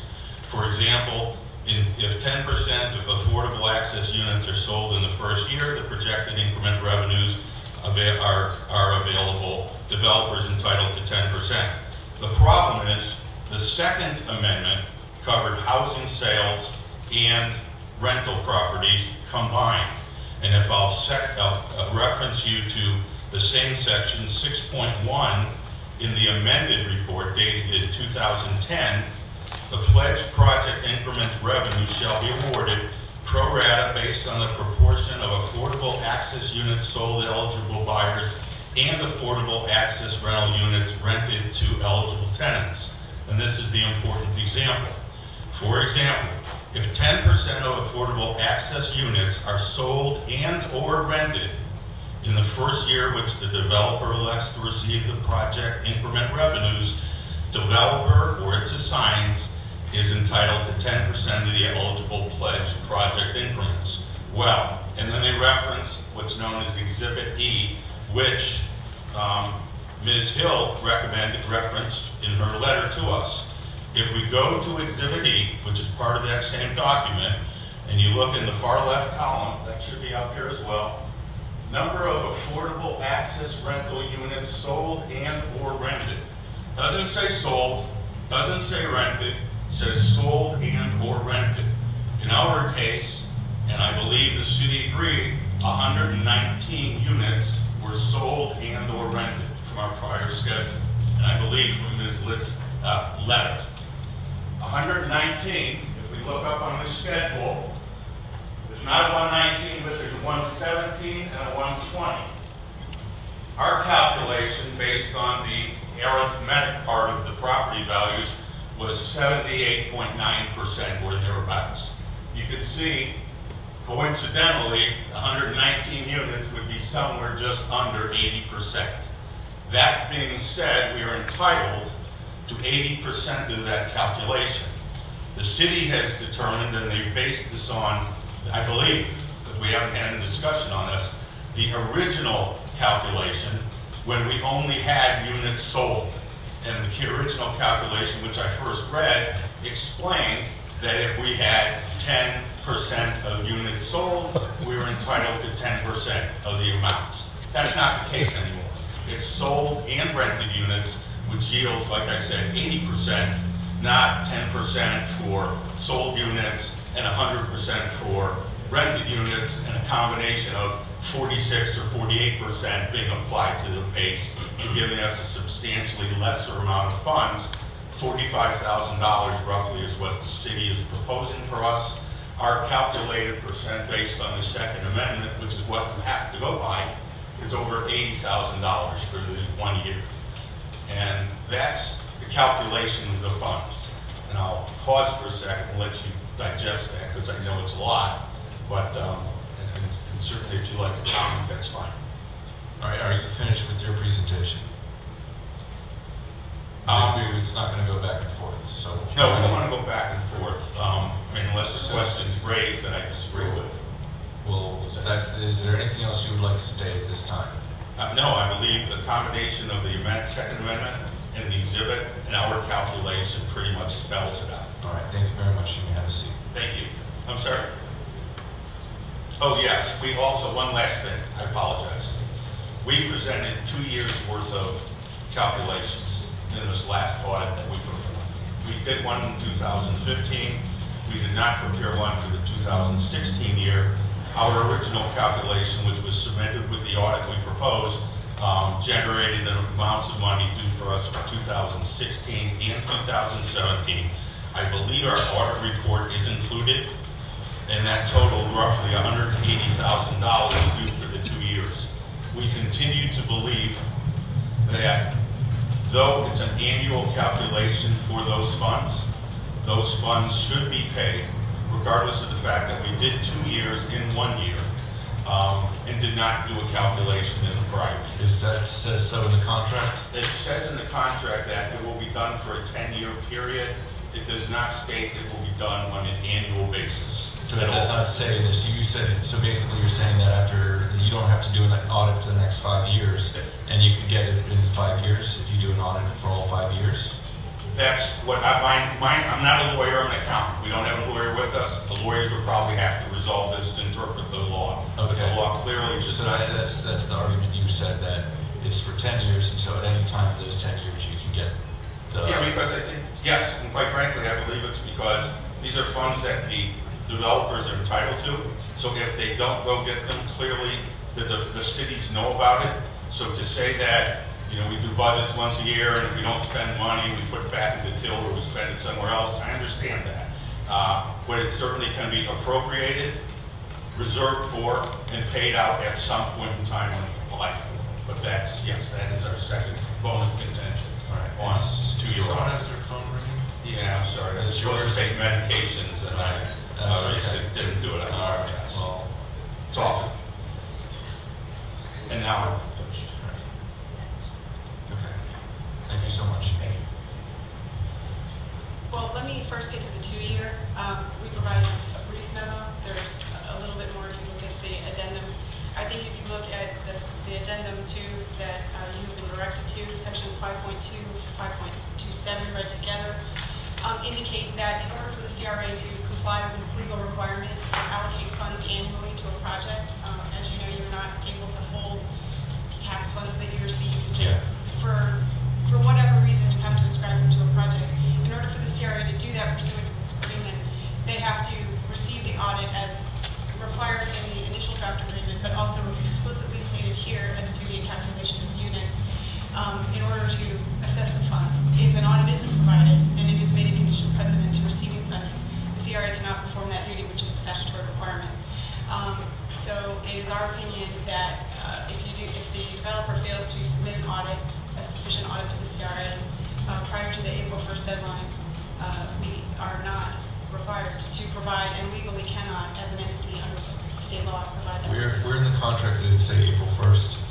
April 1st is the due date for the funding, so it needs to be received prior to that as a condition I know that. Does it say so in the contract? The date of the deadline for it is not in there. It is a required as a condition precedent to receiving funding in that year. There is no deadline in the contract for when the audit is due, other than the CRA's funding deadline. So it doesn't specifically say April 1st, however, it says the deadline funding is due. Of the original contract? Otherwise provided herein, the pledge project unit resolution shall be Please reference where you're reading. by April 1st of the year following the corresponding. This is the attachment 1? Correct. What she's saying is what I said, that the funding will happen by April 1st. If you read in the audit section, it's a condition precedent for us to distribute on April 1st the funding.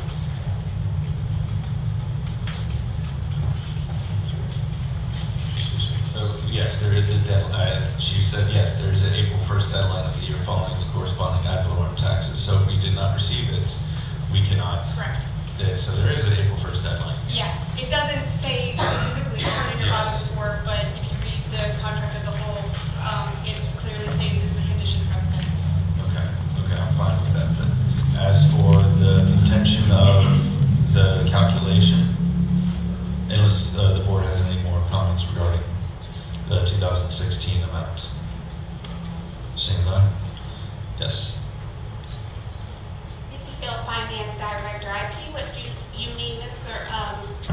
Butnick. But according to our auditors who helped me with the calculations and the past finance director, this is the way that we felt that it should be. That there was one for the items sold and the other for the ones that were rented. One was for 10%, the other was for 76%, and that's how we got our calculation. I understand that, but I believe it's wrong if you look at the amended contract. And I understand you, I'm sorry. Show So, me. Vicki, what I'm asking, that's kind of I where apologize.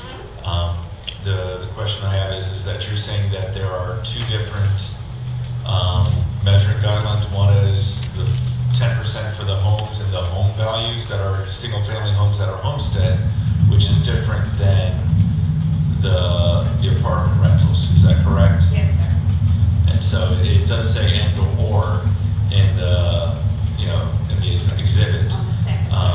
But the question is that we're saying that it's the CRA's position that it's 10% because of the single-family home value, and it's 74%. I believe it was 76%. 76% for the 114 units. Okay, and that so basically the board would have to say is that we're adding the two values together so that the developer could get the increased amount, whereas our CRA is saying that we're separating it. Is this what we did in 2015? Yes, sir. And is there a time that we have done that before then? No, that was the first one. This So will they, be the third. because they waited such a period of time to get the first year after it was built and finalized, I think in 2000. When do you know when the?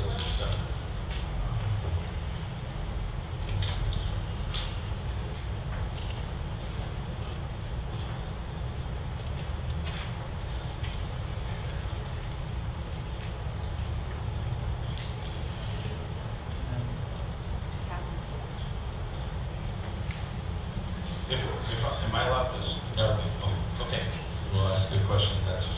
It's the 2010 is when the Second Amendment was put in. So if we say, they waited 5 years before claiming the DIFA as well, because that was also not in the contract.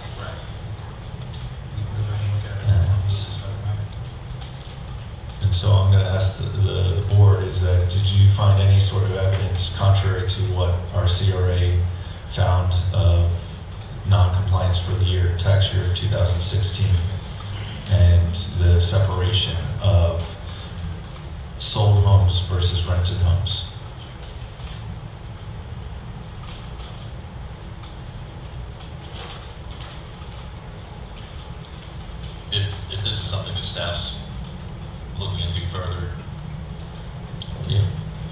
I was asking the commission is, so, board member counts.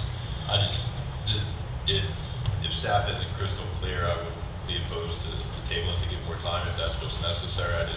I'll speak from personal experience that I don't consider myself qualified to weigh in on a legal interpretation of that disagreement that's going on. You have to wait, Tara. I will. Okay. All right, board member Casella. I would, if the board is crystal clear on this, and legally you feel that the board is right, I'm not a lawyer. I'm going to go with our law department. Our counsel. Counsel. All right, board member, Vice Chair Romulus. Right, the only question I'll ask is, our finance director, you confirmed your numbers, not that I'm doubting you, but you confirmed your numbers through multiple sources, correct? Correct. And what were those entities that you double checked your sources? Our auditor and our past finance director. So we have from 3 different sources: yourself, our past finance director, who's dealt with this organization prior to you taking on the position, and also our auditor that we've had 8 years of clean audits for the past since they've been auditors, correct? And they're all in agreement about your numbers. If that's the case, then I'm in agreement with what staff has proposed, and I'm willing to move in that direction. With the caveat that legal feels that we are also in proper standing. And what I would say to that, on the legal perspective, the issue that was just raised about the appendix and those wording, I really don't feel comfortable saying I've looked at that because it's the first time I've heard that issue. We did look at Vicky's interpretation, and we feel that Ms. Hill's interpretation is compliant with the agreement. But before I can tell you with certainty that that reading is not consistent with the whole of the agreement, I'm going to need to go back and read the whole agreement. And given its multiple appendices, I don't know that I can provide that to you tonight with regard to that particular issue. Which is the issue of supersedence between Amendment 1 and Amendment 2. Correct. Not about the portion I opined to earlier with the previous years. Yes, board member McCray. Thank you, Chair. You know, I'm like board member Casella, not Casella, sorry. Hats. You know, it's not a favorite. I'm really getting old. But anyway, I take it that really something with this magnitude, with council saying that she has to go back and forth, and we got to go back. I'm just saying this needs to be tabled until we can get a clear picture. I'm just saying I don't want to rush hastily to do something and then we might be not in compliance. And I'm just saying, so a motion that asks that this be tabled until we get a clear picture from what our staff is going to bring back to us. We heard from the gentleman with his audit and everything, but we need to get clarification. I'm just saying from council. All right, board member Katz, before we Yeah, I'll second that. And again, it's not because I dispute the numbers. It's just that the question about the legal interpretation of the amendments and superseding one another. All right. Well, we know we got a first and second. That means I have to call for a vote when there's a motion to table under Robert's rules. So, all those in favor state so by saying aye. Aye. All those opposed? All right. Now you can talk, Tara. And I would just ask the Cornerstone representatives if they would state that they are waiving the requirement, because last time we did this, it says that the CRA board will make a determination in April in order for us to assess your position and bring it back to the board in May. So we have to ask. Otherwise, we'll have to untable it and vote on it tonight. Understand. We will agree to defer that. Okay. All right. Yes. Just last question. We were in agreement that the 2-year process is outside of this tabling? Yes, I'm confident in that opinion, yes. Right, that's what I wanted to clarify. Right. So that's been decided as of this vote, correct? Or as of this No, I don't. So it was, you know, we did not bifurcate. We did not bifurcate the motion. So I think the 2 issues presented today are both tabled still, because we did not vote on either issue. Okay. Yes, board member. Right. I just want to ask Tara a question. You said bring it back in May. Is that? I mean in June. I'm sorry. I'm saying, I'm crazy. I'm sorry. No, we have a record. All right.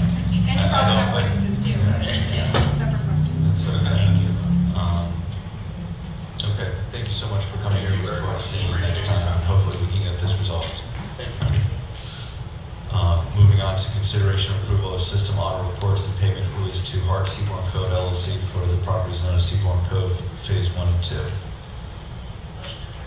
Second. All right. Any discussion from the board? Seeing none, all those in favor state so by saying aye. Aye. All those opposed? Motion passes unanimously. Moving on to project update 211 East Ocean Avenue. Yes. For the items here were an update because the May 14th deadline that you established and was agreed to by Shovel Ready for the May 14th of getting a permit and or being subject to the reverter.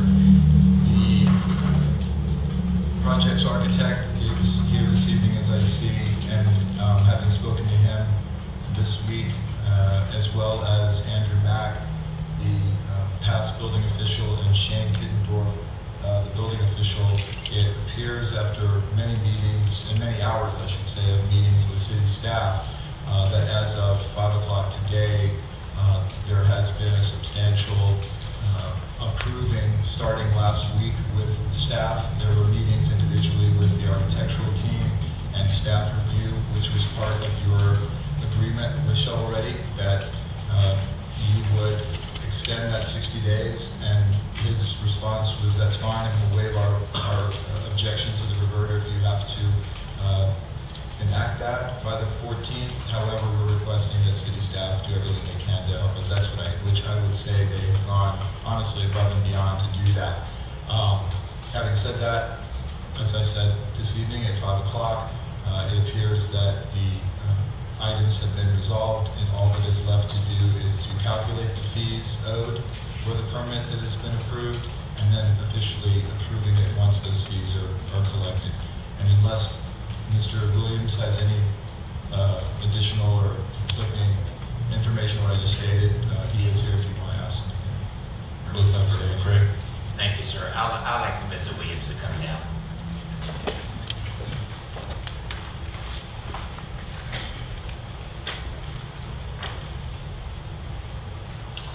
First of all, I really want you to come down because I want to tell you thank you for putting up with us. The reason I said that, sir, is because I requested them to give us a timeline because I wanted to know how many different individuals you had to go through who changed, non-contractual. I don't know if they got this, but I really wanted for my benefit. And we had a lot of outside consultants. Then we had a new in-house consultant. You don't have this. I have all this because I requested this because I'm just saying when, and I feel like it was like on both party parts. I'm just saying when we failed to reach a happy medium. I'm glad now to hear that, you know, with all that we have went through, that you all stayed the course and kept fighting until we got to this 5 o'clock today. I feel much, much better. I'm just saying, so sometimes they said that we're not friendly, you know, within our building department. Sometimes with this, I can see why we're not friendly. We had some people resign, had to go to an outside consultant, you know, and different things went back and forth with electrical, etc. But I'm glad that you all stayed course, and I just want to tell you thank you for putting up with us and we putting up with you. Okay? Thank you. I have no ill will or ill feelings about any of it. There were circumstances. Jim Williams, AW Architects, 7700 Congress Avenue, Boca Raton, Florida. There was a lot of turnover, as you know.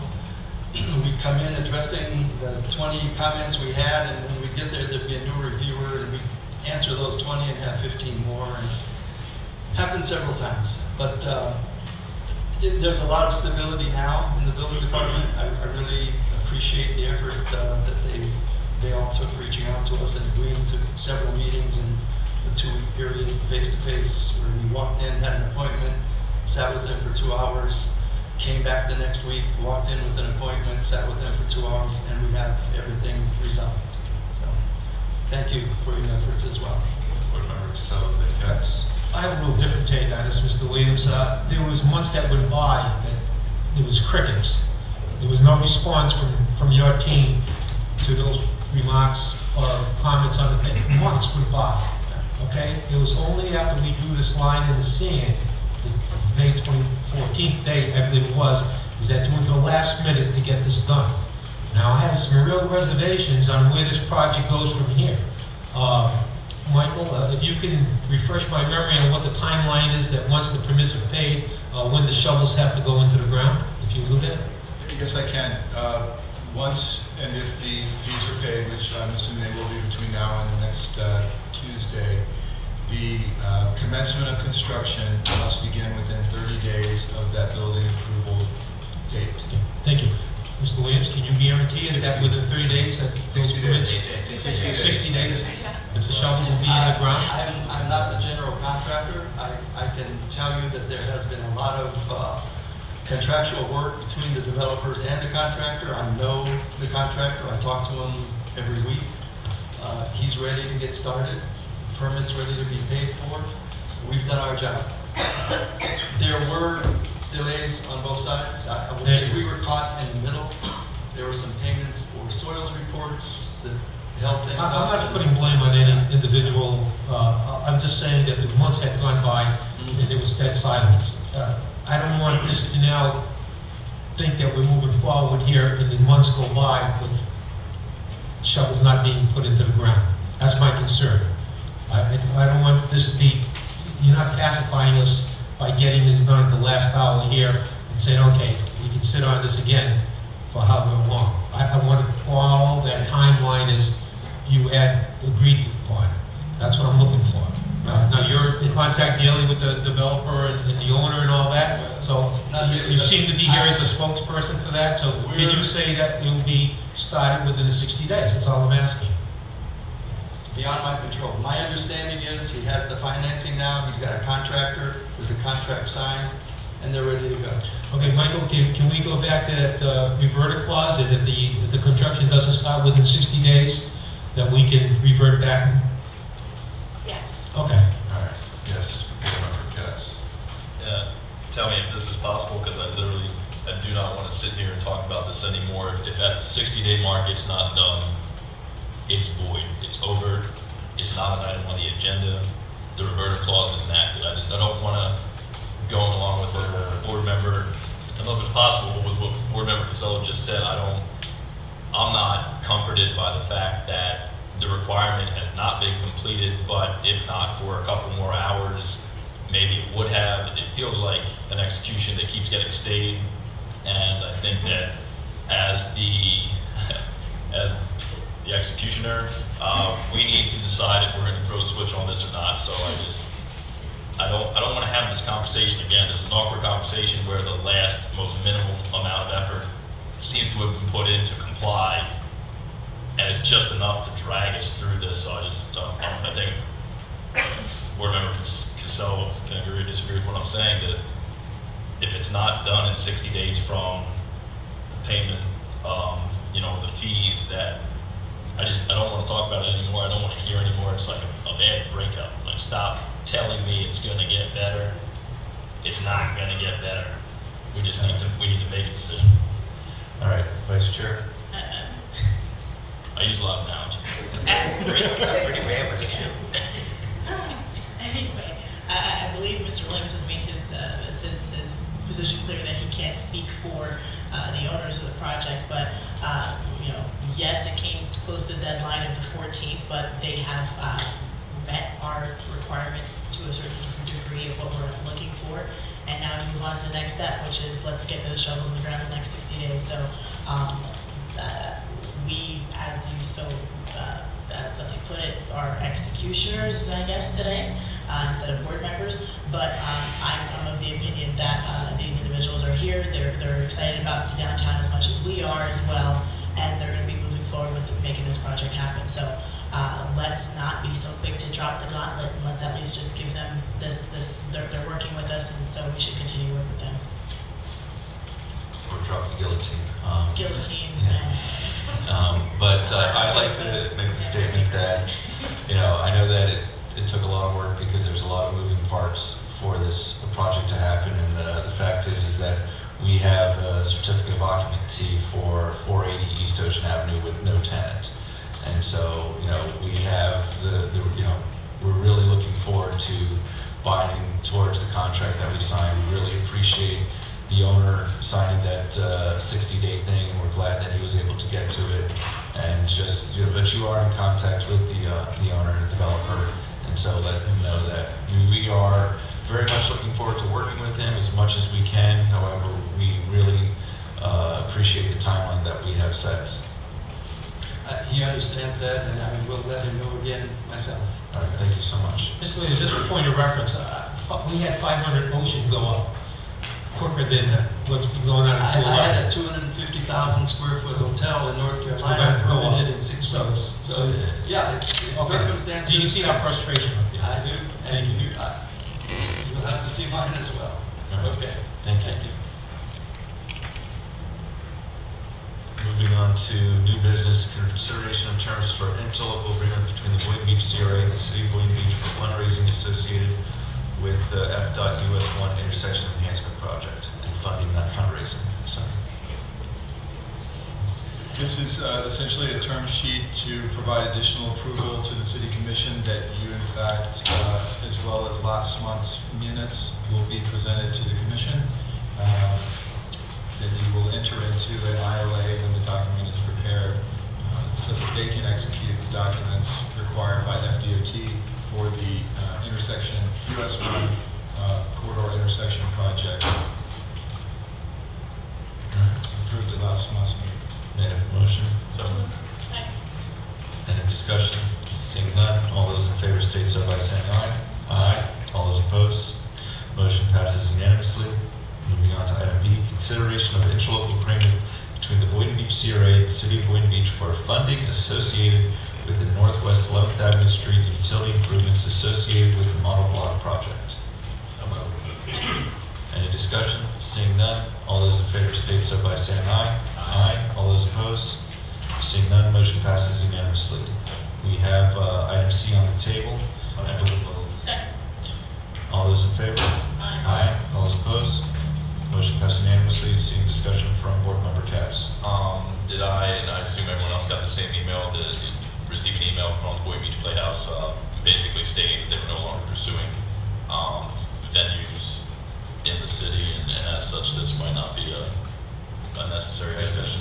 So, seeing no motion, the item dies. All right. Moving on. Consideration of grant funding for the Boynton Beach CRA nonprofit organization grant program. Yes, I'm going to let Board Member McCray ask his questions first. Right, it's not a question, I'm just that I'm looking at the cover sheet that you all presented to us on the CRA board options on that first page. I'm just saying, these typos, Habitat for Humanity is misspelled, type, and then Palm Beach County got a CO. And then going down to number 3, and it said, do not approve the application as misspelled. Funding request submitted by side project 8, and is misspelled.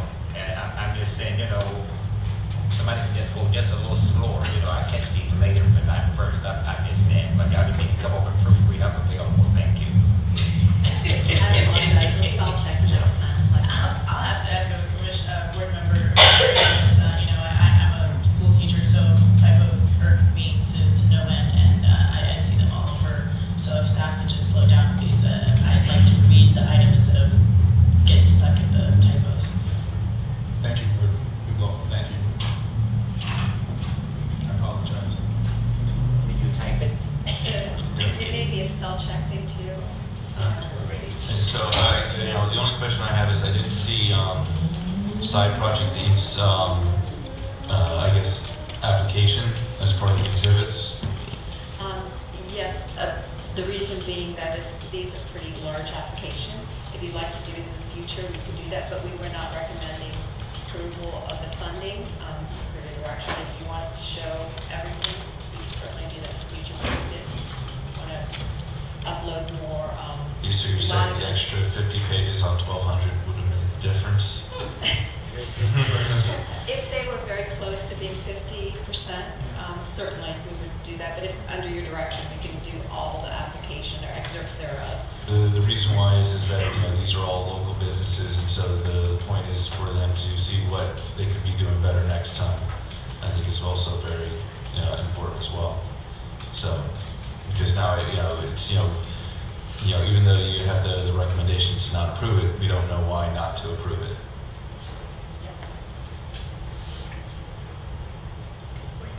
I have questions. I'm just saying I could start with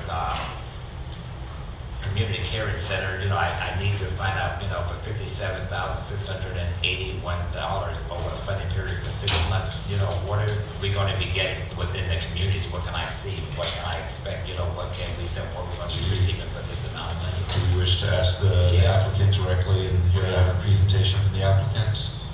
Okay. You can answer the question. I guess, Sherry, would you mind coming down and giving us a little presentation?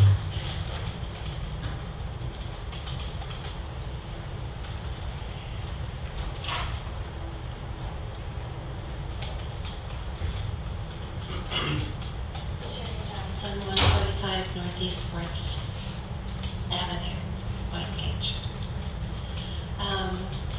Basically, we've in the past met all of our benchmarks that we've suggested in the way of entrepreneur development and economic impact and jobs created.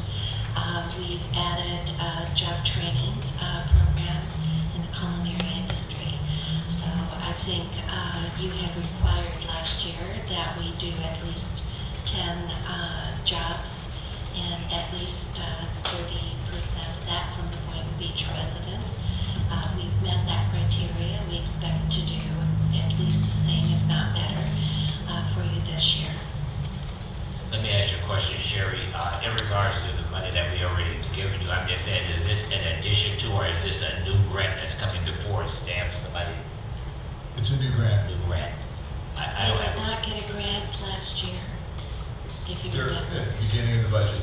It is this current fiscal year, but there was no previously approved grant for the community caring center. As of the budget The grant adoption. was approved for fiscal year 2016-17? Correct. And not for 17-18? Correct. So this is for fiscal year 17-18? This grant that you're looking at is for 2018. Right, because it's 6 months. Yes. Gotcha. Thank you. I don't have a problem. Thank you. That's my question. Hey, Chair, can we have the Habitat for Humanity of South Palm Beach come down? Oh, do you want to vote on this first? What's all the represent? No. So may I have a motion to approve? Motion to approve. Second. All right, any further discussion? Seeing none? I'd still like to just publicly thank Sherry and the Community Caring Center for all the work that they're doing in the community. All right, thank you. All those in favor state so by saying aye. Aye. All those opposed? Motion passes unanimously. All right. Good evening, Muhammad Abdallah, Habitat for Humanity of South Palm Beach County, 181 Southeast 5th, Delray Beach. So the proposal, you guys have, so we are requesting a $40,000 grant. As many of you guys are aware, we have continued to build our partnership with the CRA in Boynton Beach. We currently are under construction with 2 villas servicing 4 families, and we're continuing to do 6 neighborhood revitalization in Boynton Beach. Our goal is to continue doing the work that we do in the heart of Boynton Beach, and with your approval today, you can help the community. So how many jobs do you plan on having? What is exactly the project? Is it just building homes? Is it on So it's going to actually be, in the grant, we did highlight that it will be utilized more on neighborhood revitalization. So they'll, obviously, we do have on the proposal what our overcost consists of, if we can pull that up. As a quick, this is under a different category. This is under affordable housing, workforce housing category, not the economic development one. Okay. So that is into Okay. our So it's a different category. Thank you. Yes. Yes. Board members were correct. Thank you. Did I hear you say that lawn improvements, or did you say anything about lawns? No. Well, don't worry, maybe my ear should have heard it. But anyway, say it again, really what are you going to be bringing to the heart of Boynton for $40,000 besides building homes? I'm just saying, I represent the heart of Boynton. I'm understanding your question. If you can repeat it, please. Okay, is this, all right, the $40,000, will this be used like to continue to build homes? That'd be number one.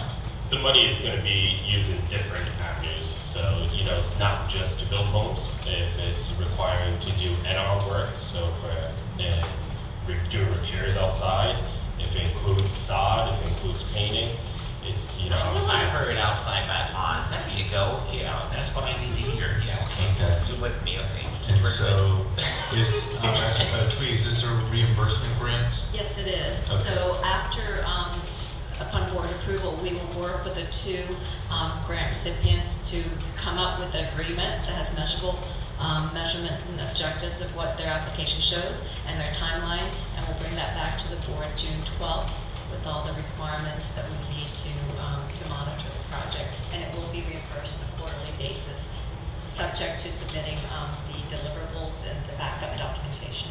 Wonderful.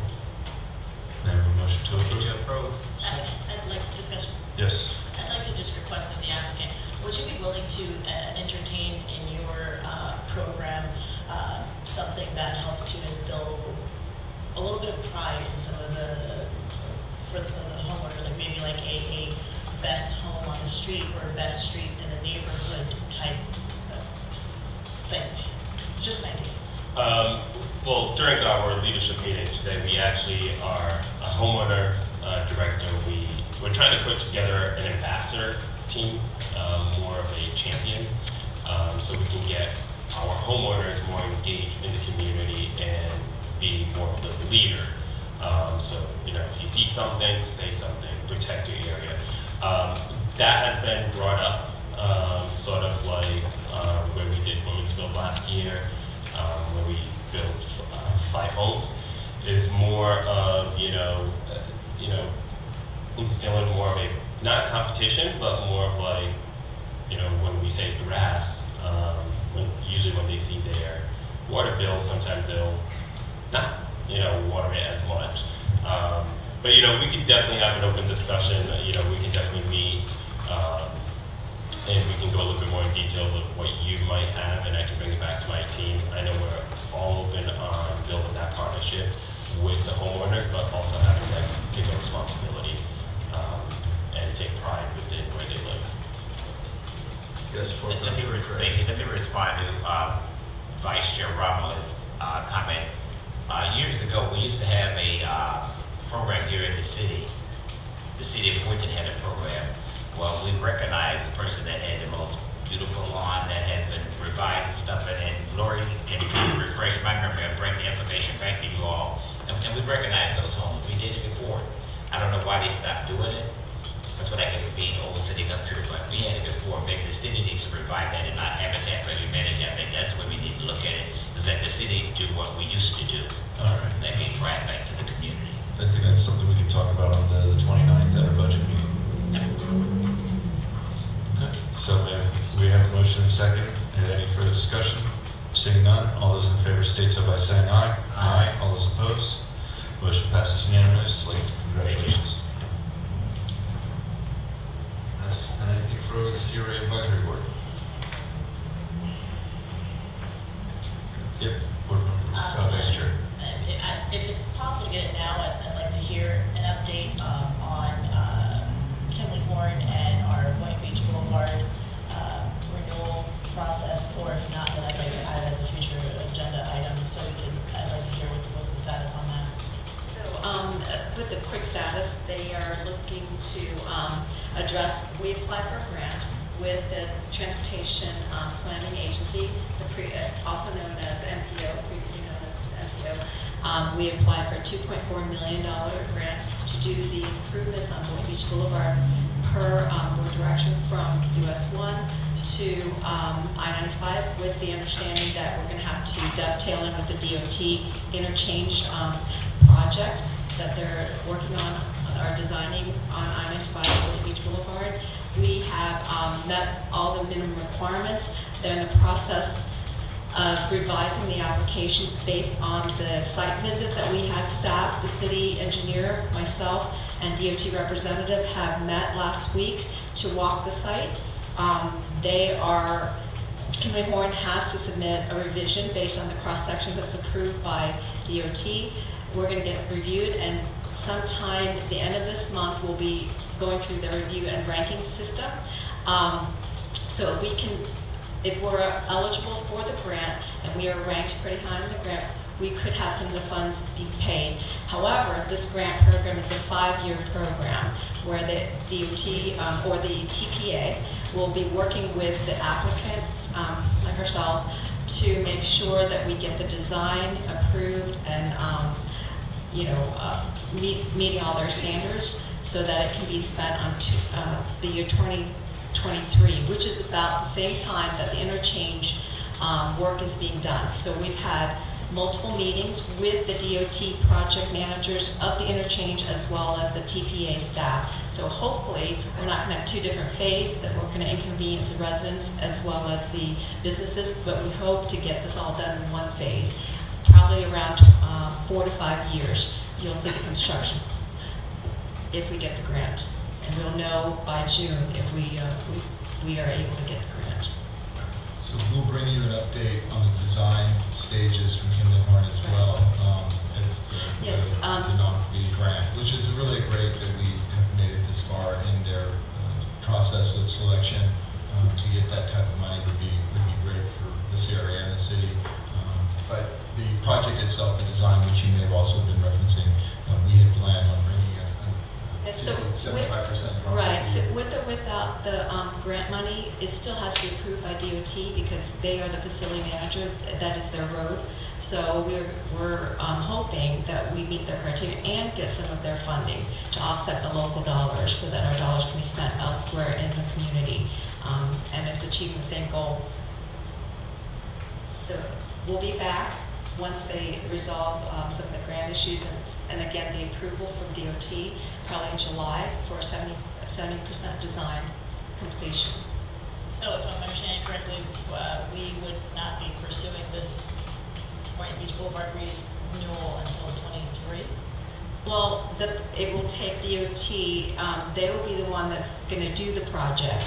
So they have certain stuff they have to go through if they're doing the design and also managing the project. So yes, and I believe in a way it's good also because as Town Square and other projects are coming in within the next 2-3 years, the roads are going to be worked on. So you don't want to have a nice configured road and design and completed road, and then you have all the construction going on within the Town Square site. So even if we did get everything funded by another means, we're still going to have to dovetail into the Town Square project. Let me say something. Thank you. I went yesterday as alternate for the TPA, and we had an in-service class, and I'm just saying everything that you said is true, and we like the five-year window that we're looking at for FDOT and everything like that. So they told us to just be patient, but they did not forget us. I'm just saying the guy and I, we talked one-on-one, so everything is still on the moving mirror. I'm sorry you was out of town, but thank you for making me go. Very educational. I learned a lot. And all y'all probably need to go out. My eyes like, wow. And so the next TPA meeting will be hosted in Boynton Beach in the CRA over at Intracoastal Park Clubhouse on May 17th at 9 a.m. And also, as part of this discussion, we are able to connect the school, Galaxy, with DOT so that they can address some of the issues with the traffic there. Originally, they weren't connected with one another. So that's a good thing